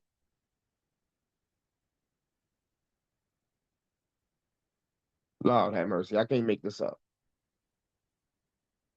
Again, they thought that they were gonna bury me and just bury me 6 feet deep, and I wasn't gonna still be speaking on this 6 months later, which is why he's waving a peace flag while at the same time demanding that I be quiet.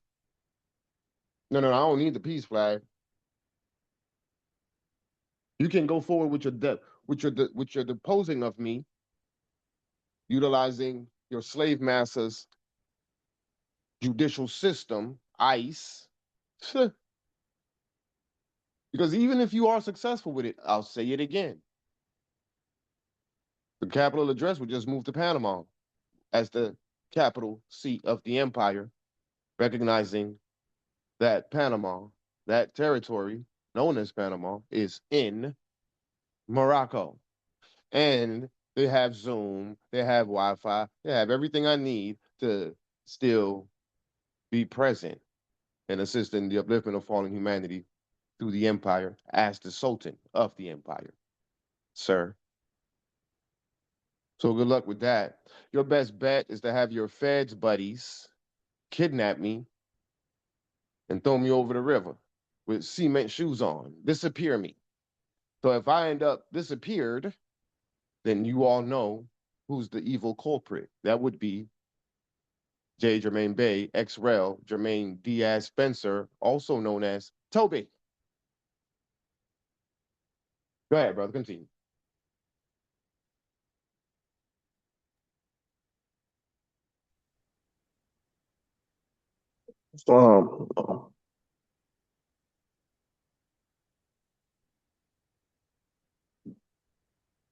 There's been no root. There's been no. The chief editor. You need me to do it better now? Yeah, there we go. That's chief and other elected upon their whereas the Sultan has intentionally disregarded any efforts to seek earnest No, consultation no, and no, no, hold on, resolution. no, back up. You was in the right spot. There has been no ruling. Uh, there has been no rulings from the Constitutional Council, High Council, and the special court regarding the allegations Al-Kabir made against elected and appointed officials of the state. Stop The and read Sultan, that again. there has been no rulings from the Constitutional Council, the High Council, or the special court regarding the allegations Al-Kabir made against elected and appointed officials of the state. Okay, now let me repeat it. There has been no rulings from the Constitutional Council, High Council, or the special court regarding the allegations Al-Kabir made against elected and appointed officials of the state. Wow. Why not? Why was there not a ruling from the Constitutional Council, High Council, or any special court? Morris, somebody tell me why there was no ruling. They're all in cahoots. No. Yeah, but no. Come on, Morris. God, man. They weren't in Because he That, slithered past the existence. investigation. There was no investigation. He yeah, they, slithered past the investigation. they skip right to the recusal. They didn't exactly. They did not allow. Come on, Morris, pay attention. They did not allow for this to take place. So of course there ain't no ruling. They sabotaged the daggone investigation and moved straight into impeachment. Thanks for telling on yourself, sir. That's why there was no ruling. Fool. Continue. Right here, the Sultan. The Sultan has become unhinged by unlawfully invoking Article 10 of the Constitution as provided. Article 10, the Sultan shall preside over the Prime Minister as the absolute sovereign authority in all matters of political, legal, judicial, education, economic, social, and military affairs. It is further important to note, pursuant to legal context, that during a recorded governmental meeting dated May 21, 2025, the Sultan was clearly advised by Chief Judge J. Bay that Article 10 does not invoke arbitrary powers. The Chief Judge explained the implied powers as it relates to the term preside. The Chief Judge made it clear to the Sultan and the members of the three branches that the term preside is broken down into three parts when the notion of emergency powers can be invoked. Oh, One, let's get to that one. Let's get to that one. But look at how he's talking. The chief judge explained the implied powers. It's implied. Okay. Is that implied or express language? The Sultan shall preside over the Prime Minister as the absolute sovereign authority in all matters of political, legal, judicial, education, economic, social, and military affairs. That's express language. With preside, meaning preside. We've already examined the Black Salt Dictionary in the last meeting. Now let's go to just Wikipedia. Let's go to generic old Wikipedia. See here, I was doing a little research on the deposition and exile of the Sultan. Let's go, let's type in preside. We've already done this before. I'm being redundant. in the spirit of Tasha Bay, I'm being redundant. Preside is to exercise authority, control, or supervision over a meeting, organization, or proceeding, acting as the leader or chairperson. It involves guiding discussions, enforcing rules, and taking responsibility for the direction of a group, such as a judge in a courtroom or a chairperson at a meeting. Is that my definition? No. Let's see. Let's see what Merriam Dictionary has to say. To exercise guidance, direction, or control. To occupy the place of authority, act as president, because see, the word preside is in president, right? Chairperson or moderator. To occupy a position similar to that of a president or chairperson. To occupy a position of featured instrumental performer. That doesn't, okay? What else? Let's try one more. So we got 3 different definitions. 2 of them, I mean, none of which is, let's look at Cambridge Dictionary. Preside, to be in charge of a formal meeting, ceremony, or trial. All right, okay. One last one. Preside, Fond Law Dictionary. To exercise guidance, direction, or control. To occupy the place of authority, direct or regulate proceedings as chief officer. This is what other scholars agree to regarding the term preside. So let's see what this dark wizard scholar has to say about the word preside. Keeping in mind, he said the chief judge made it clear to the Sultan and the members of the 3 branches that the term preside is broken down into 3 parts. Okay, what are those 3 parts? Let's go back. This one has 2 parts: to exercise guidance, direction, or control, to occupy the place of authority. That has 2 parts. Let's see. Cambridge has how many parts? Verifying if I'm a human. To be in charge of a formal meeting, ceremony, or trial. To be in charge or control a meeting or event. To be in charge of a formal meeting or ceremony. So those are the 3 parts that Cambridge gives. What about Merriam Dictionary? How many parts? They got 3 parts as well. To exercise guidance, direction, or control.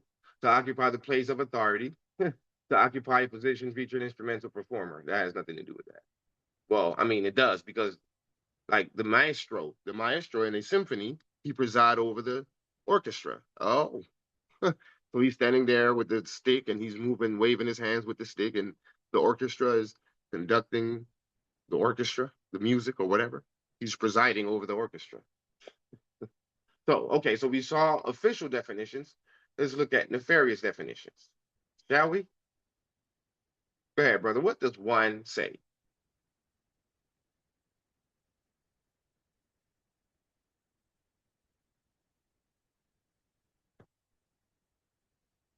Or anyone else, please? Rashid, if you're going to read, I need you to be present and ready to go, brother. I'll read it. The term preside means indirect observation during peacetime. Really? So the term preside means indirect observation during peacetime.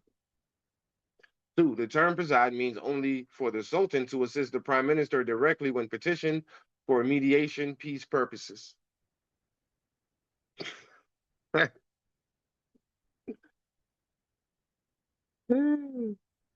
3, the term preside means for the Sultan to assist the prime minister directly during emergency powers when petitioned by the prime minister or House members for arbitration purposes.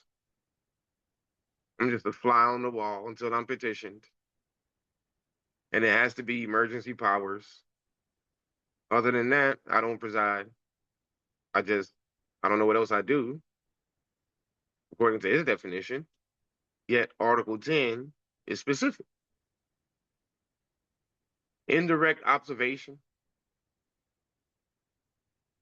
during peacetime.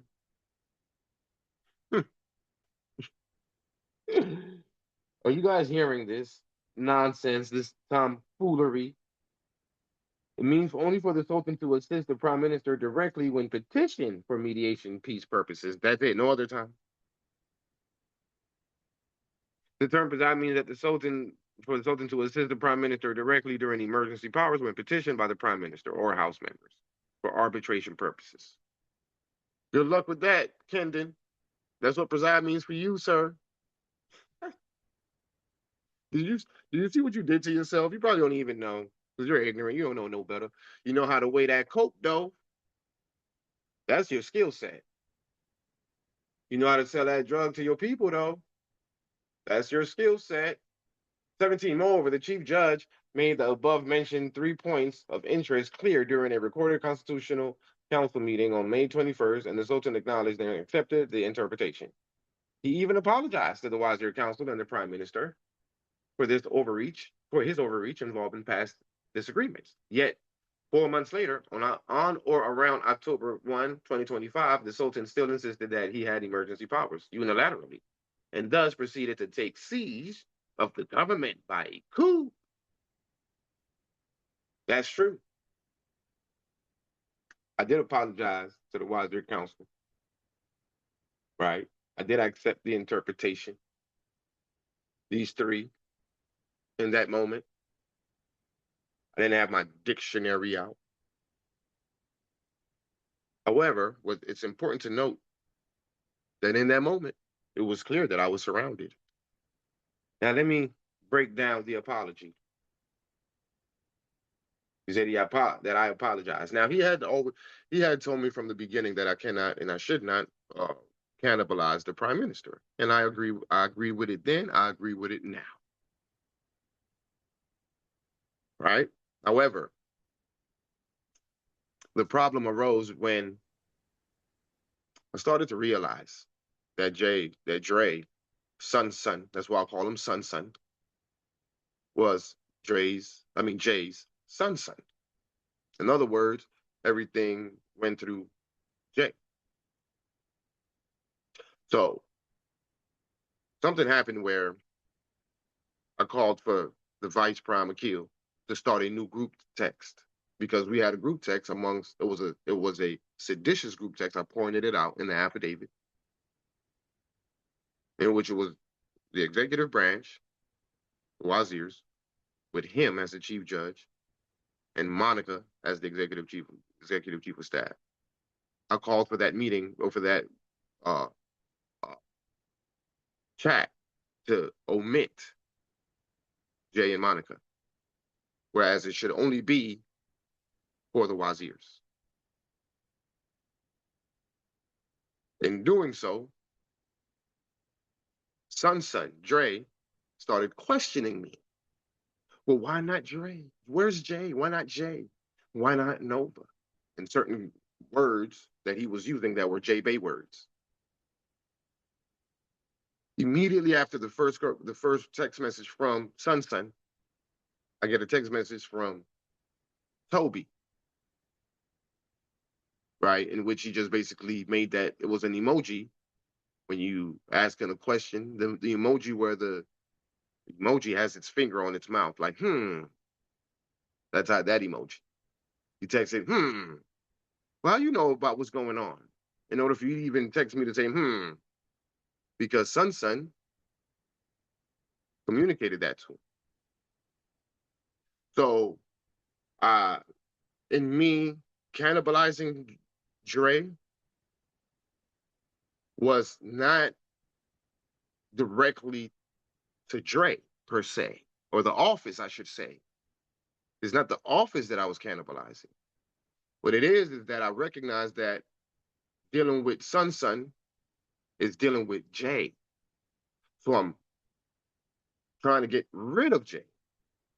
So on the surface, it appears as if though I'm cannibalizing Dre, but really I'm trying to deal with Jay because I know that Jay is the behind the scenes Sultan. He's the behind the scenes prime minister.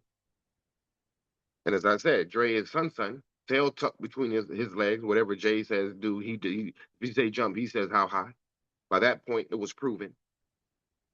And that's when I started to take action. Furthermore, he says 4 months later, yeah, well, that's all that simply means is that I got smart and realized, hold up, you're fork tongue and preside. Oh, can we consider that? Because we definitely just reviewed the definition of preside. And it's not in alignment with what he purports to be preside, as he did in that meeting. So again, I apologized to keep things on a certain, keep the energy on a certain level, not to say out loud with my chest that I'm trying to get around J Bay, because I'm surrounded by the same three branches that went along with the foolishness during the coup d'etat. I already understood the personal allegiance. That's why I put that in the email when I issued the affidavit. So every time those meetings take place, I'm surrounded. This plot has been brewing for much longer than you guys even think or believe. Isaac made the statement that he never was going to remain as Sultan. It was always a plot against him to have him removed. He's not going to be Sultan for long. He made that statement to one of the AMPAC nationals, and they told me about it. I said, when was this statement made? Oh, I don't know, about 2 months after inauguration. I'm like, what? That long ago? So the plot was already, the idea was already there, that potentiality was always there, that that there was a plot to remove me. So whenever we had these meetings with the three branches, you could feel the energy. So to not ruffle the feathers, because I didn't have evidence yet, I had to say, okay, well, I apologize to Dre for cannibalizing him. But I know that in all actuality, I was trying to deal with Jay, because I know that Jay is the father, is Dre's father behind the scenes, telling him what to do, governing him, puppeting him. That's why I call him Son. And that's the proper perspective in this, regarding this section that he's pointing out. So he says, yet 4 months later, on or around October 1st, the Sultan still insisted that he held emergency powers. Nothing about emergency. Lord have mercy. Oh, my Lord. Where does it say in Article 10 anything about emergency powers? Nowhere does it say emergency powers. Article 10 does not lend itself to emergency powers. Let's see if y'all have been paying attention. Which article lends itself to emergency powers? He already said that I violated that article. Article 10 has nothing to do with emergency powers. Which article has to do with emergency powers? 3. I appreciate that, but try again. Somebody read Article 18. You who said 3, read Article 18 for me, please. It's Article 18.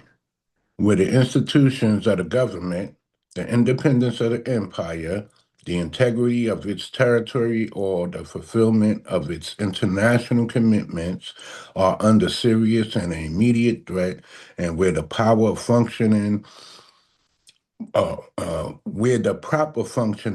the constitutional public authorities is interrupted, his Sharifian Majesty shall take the measures required by these circumstances after formally consulting the Prime Minister, the Speaker of the House, and the Constitutional Council.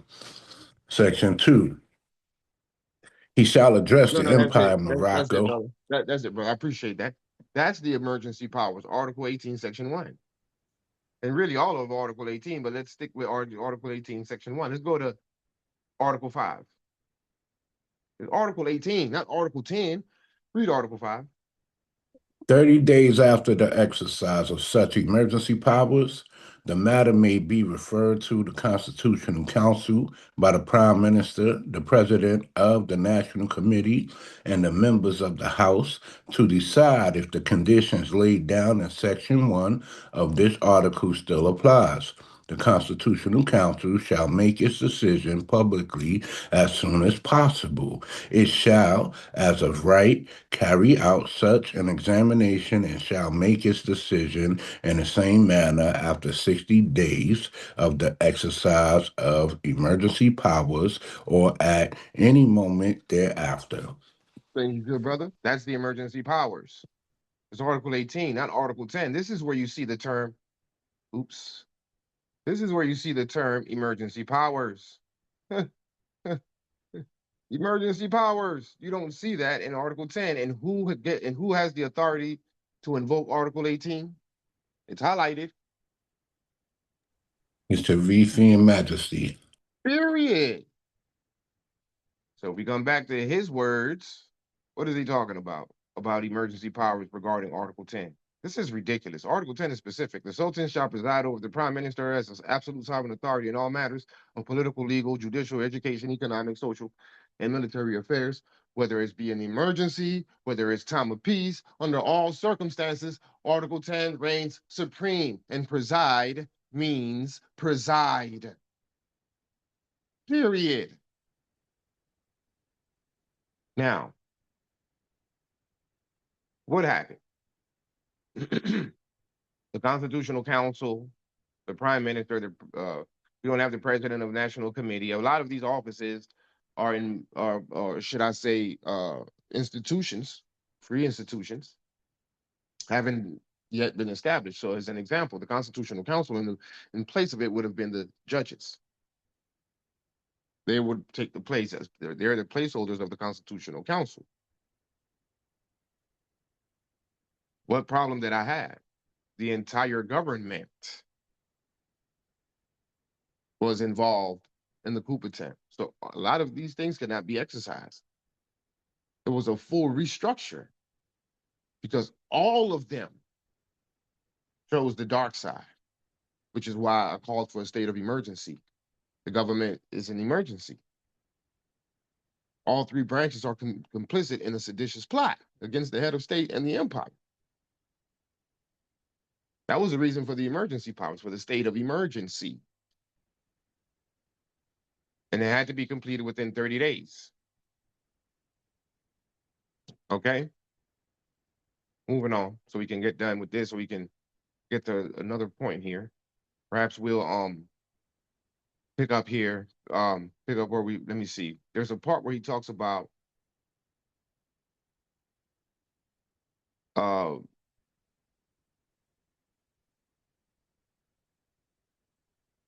we'll examine this document on the next one, further examine it. I wanted to point out where they said that the term, he said somewhere that I removed the prime minister as a means of to approve abuse of powers.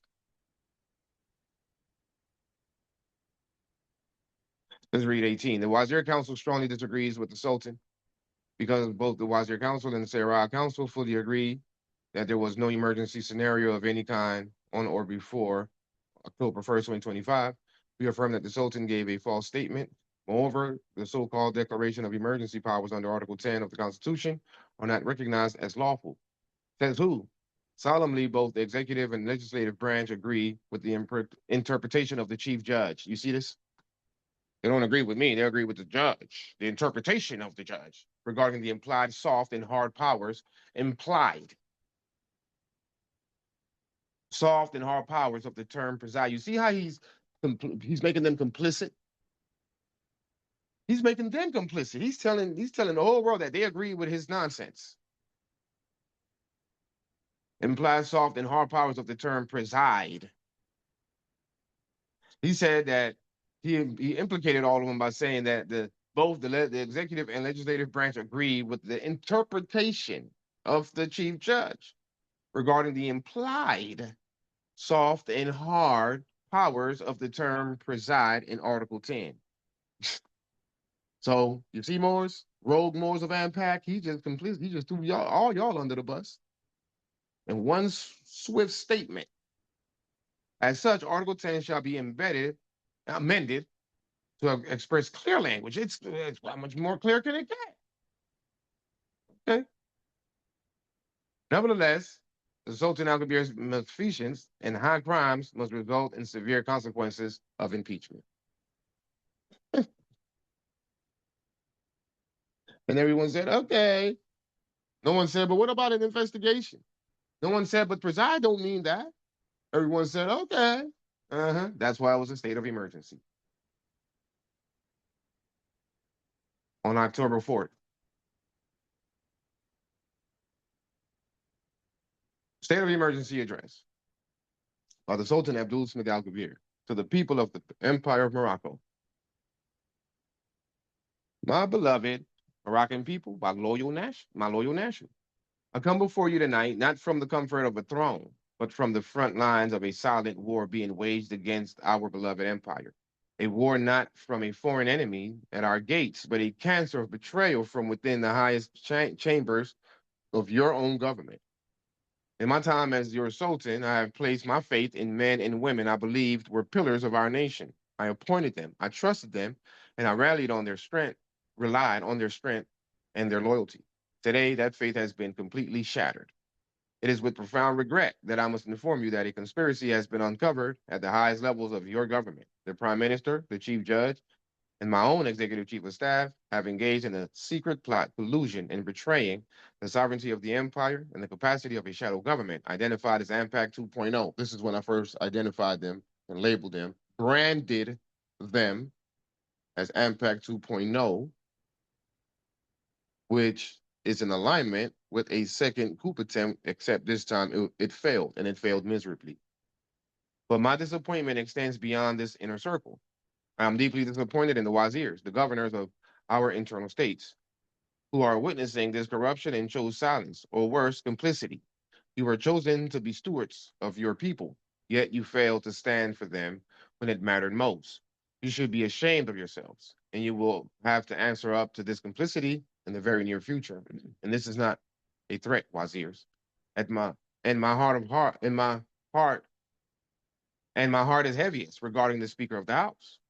You, Sister Makar, were meant to be the guardian of the people's voice, the embodiment of legislative integrity. I perceived you as a pillar of strength and a defender of our constitutional order. Instead, you have chosen to join this conspiracy. You have chosen to stand with sedition over the sovereign will of the people you represent. This is not just a political choice, it is a moral failure on your part. And I call for the people's judgment against you, ma'am. These individuals I once called colleagues are now rushing to deliver their own address, to spin a web of lies and tell you that I have gone rogue and I am a monarch and a tyrant, all of which is being deployed by a dishonorable judge by the name of J. Jermaine Bay, of whom we just read this all came from him, all that we just reviewed. And that didn't even exist. That document came out on the 5th. This is being stated on the 4th. So how did I know that it was J. Bay behind the scenes doing all that, as he proved the very next day with this court document? Am I Nostradamus, or do I just already know the playbook? Because I already see it play out with Dawood Habib El, the Wazir of AMPAC 1.0, the original AMPAC. Okay. His track record is absolutely evident with a previous the coup d'etat of the original state of AMPAC. Here's where I'm talking about it. That was under the leadership of Dawood Habib El. At the time, we all fell for the infamous J-Bay manipulation tactics. And here we are again, witnessing the same playbook, using a woman as the face of the coup. And the speaker knows better. And the speaker knows better. We had discussions about that. She used to question it. With a warm heart, humility, and full honesty, I apologize to Wazir Dawood Habib El, Minister of Foreign Affairs Jabande Waze Bey, and all the colleagues of the true and original state of AMPAC that were maliciously undermined by J. Bay and his political faction that is now plaguing the empire, usurping my sovereign authority and therefore the will of the people. Unacceptable. Much like Wazir Dawood, they call me a tyrant to disguise their own treason by planning an impeachment that is not only unconstitutional per Article 81, but absent of due process afforded to all nationals. I assume the nationals of the empire, who's been through the worst of human rights violations imposed by foreign powers, were seeking a strong and resolute sultan. But if your preference is a string puppet sultan, then DeAndre Dre Bay is your best option. Of course, it turned out to be Kendon. Why did I put Dre Bay? Why did I put his name as the potential sultan? String puppet sultan. Why did I put his name there? He's the prime minister as far Thank as you very much. why. Correct. Thank you very much. Okay, under a new regime that is currently being instituted and inaugurated by one bad actor, J. Jermaine Bay. That's the new regime that you see today with Tumbleweed as the pretend sultan. Please, Moors, do not be deceived. Ask questions. Ask yourself, who is the true defender of our Constitution? The sultan who acts in the open to expose this corruption? Or the speaker who betrays her office, the wazirs who forsake their duty, and the judges who defile their robes, all to spread a false narrative to help J. Bay hide his crimes and malfeasance, all because he did a lot of work. Their actions are poisonous in the veins of our country, or poison. are a poison in the veins of our country. They have not only broken Moroccan laws, they have broken the bond of trust that holds our organized dual society together. Therefore, with a heavy heart, but a resolute spirit, I must uphold my duty without any further delay. As the absolute sovereign authority under Article 10 of our Constitution, and therefore the sovereign protector of our rights and will, I have no other choice. Effectively, immediately, I am invoking Article 18. Not 10, 18. That's the emergency powers, Jay. And declaring a state of emergency. That's when I officially declared it. This is not an attack on our democracy. Rather, it's a surgery to remove a poisonous cancer from it, with the understanding that I may exercise these emergency powers only for the good of the people. Under this authority, I will take the following measures to restore constitutional order. This is what I'm asking for. Under a state of emergency, you can't get more fair, flexible, right? This absolutely disregards the idea of abuse of power. So under a state of emergency, with this authority of Article 10 and Article 18, see, Article 10 and Article 18 go hand in hand. Only the absolute sovereign authority has the right and the power to call for a state of emergency, not the House. So what am I calling for? One, suspended officials. The Prime Minister, Chief Judge, and Executive Chief of Staff of the AMPAC 2.0 faction are hereby required to answer up to the allegations laid out in my affidavit. Stop running and masterminding. Stop running and masterminding. Answer the questions before the judges, the government, and the people. Your due process is recognized and in full effect. Prove your innocence. Wow. That's what you're calling for? Under a state of emergency? Man, you being soft on them. No, I'm setting them up. I'm setting them up. Because I knew they weren't going to do it. So what am I setting them up to prove to everyone? That I am fair and that I'm not abusing my powers. And it worked. Two, the Speaker of the House is hereby suspended from her duties pending a full investigation into her role in this conspiracy. I didn't say removed, I said suspended. Three, any wazir or official who has attempted this plot, right, will be immediately identified, investigated, and removed from office. Four, I will appoint interim trusted leaders to restore integrity to these posts and ensure your government functions for you, the people. Sounds like this is the responsible thing to do.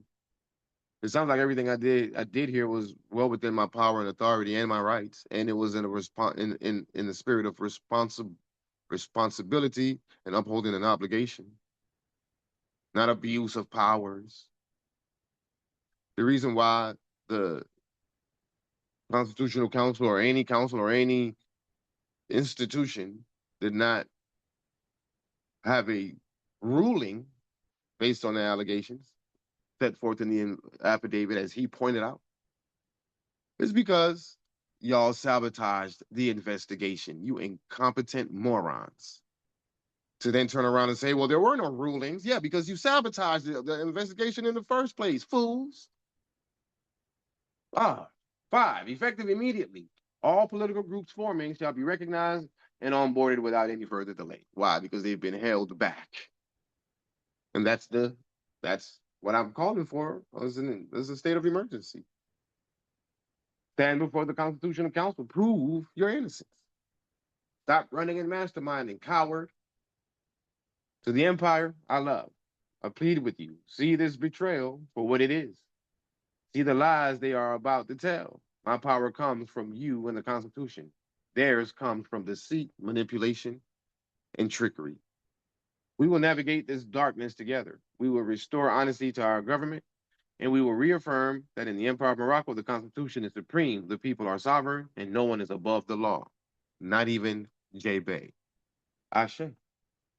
Flag and seal, signature, Islam. So that is the official state of emergency. Shay, I'm I'm being redundant. I've already went over it. Go ahead, AG. You got a point? No, I just wanted to say Asha. Go on. So, Dre, when did I remove Dre? October 8th. We'll go over these.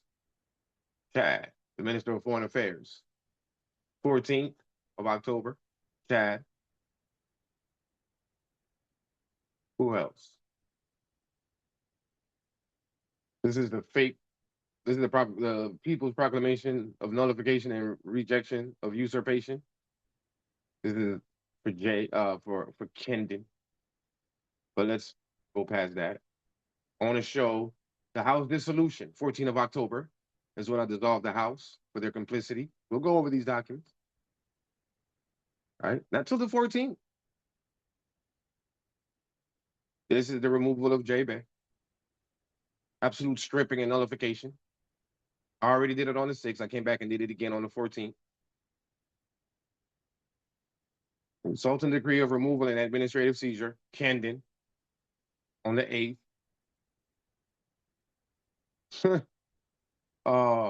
Sultan decree of removal and administrative seizure, Matheno Bay, on the 8th. People's decree of removal from office, Monica Ortega, October 14th. Darren Watson Ali, removal of him, October 8th. Who else? Amir Hassan El, Mr. Who's gonna write the documents? October 8th. So I called for the investigation by way of the affidavit on the 1st. They did all what they did by the 3rd, which was to vote me out. And they had court about it on the 5th. So because of that court, that kangaroo court on the 6th, I removed Isaac and Jay. Go back to it. The People's Proclamation of Nullification and Judicial Restoration. When is it dated? 6th of October. Who's being removed? Isaac Bey Mahdi El, removed, permanently barred. J. Jermaine Bey, stripped and removed. That was on October 6th because of their complicity in the seditious plot. Authoring documents because of this document here. This document right here got you removed, sir. This right here, this foolishness is what got you removed. So you see, Morris, I didn't just go straight to removing anyone. Even under a state of emergency, I asked for them to go before the council and let's talk about it. They kept moving forward with their tomfoolery. What else am I left to do? It came with a heavy heart, but I had to do what I had to do. So the house wasn't even removed till the 14th. All the wazirs were removed on the 8th. Everyone else by the 14th. So within the 30 days time period, I settled the state of emergency by the use of my emergency powers under Article 18. And it was what they call Columbus Day, but Indigenous Day, which was October 12th, I think it was, is when we had a public inauguration for the new government, in case you all forgot or if you all remember. This is the true backstory, and we'll be going over some of these removal letters. But this is part 2 of part 1. Part 1 is a word for J. Bay from Sultan Al-Kabir. This one here is a word for AMPAC 2.0 from Sultan Al-Kabir. I'm talking to all of you. I still welcome for you to prove your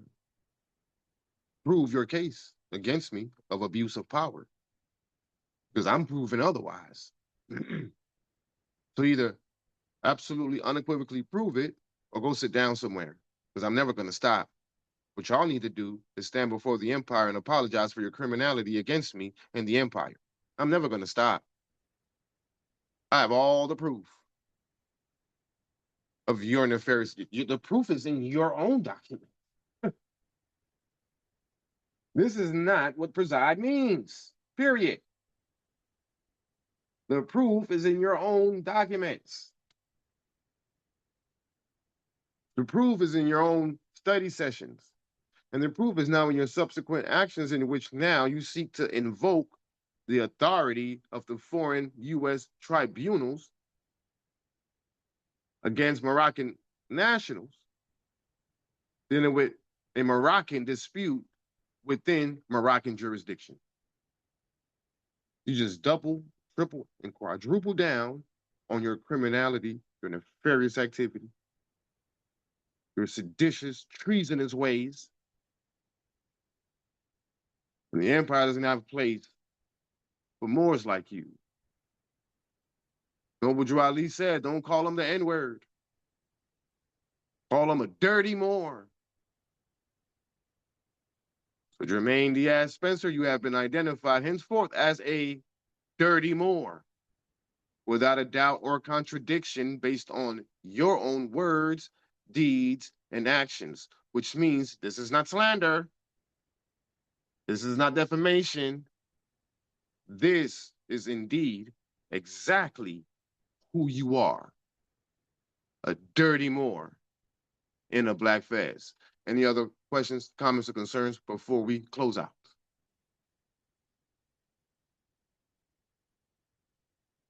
Islam. But with that said, I hope we have brought further clarity to what has taken place on October 1st, 2025. It is Groundhog Day for them. Every day is October 1st, 2025. Stand before the empire and be accountable for your actions, because you have been caught and you have been dealt with to the point where you had to conduct a so-called special election for a drug dealer and bypass the other puppet, Sun, that has his tail tucked between his legs and dealing with you, sir. Everyone has their legs, their tails tucked between their legs dealing with you. So this newfound person that you claim as a newfound person, which is the same OG, you just miscalculated me, will always stand in your way forever and ever, even under your so-called attempt to depose me by running to your slave master to have to deal with me, because you cannot deal with me any other way. Because why? No weapon formed against me shall prosper. Peace, love, and prosperity. Long live the empire and His Majesty the Sultan. We will reconvene next week. Long It's live my the empire. empire and His Majesty Empire, His Majesty, love. the Long live the Sultan. empire. Islam. Long live the Right. Majesty Ah, Long live Sultan. the empire, His Majesty. That's right.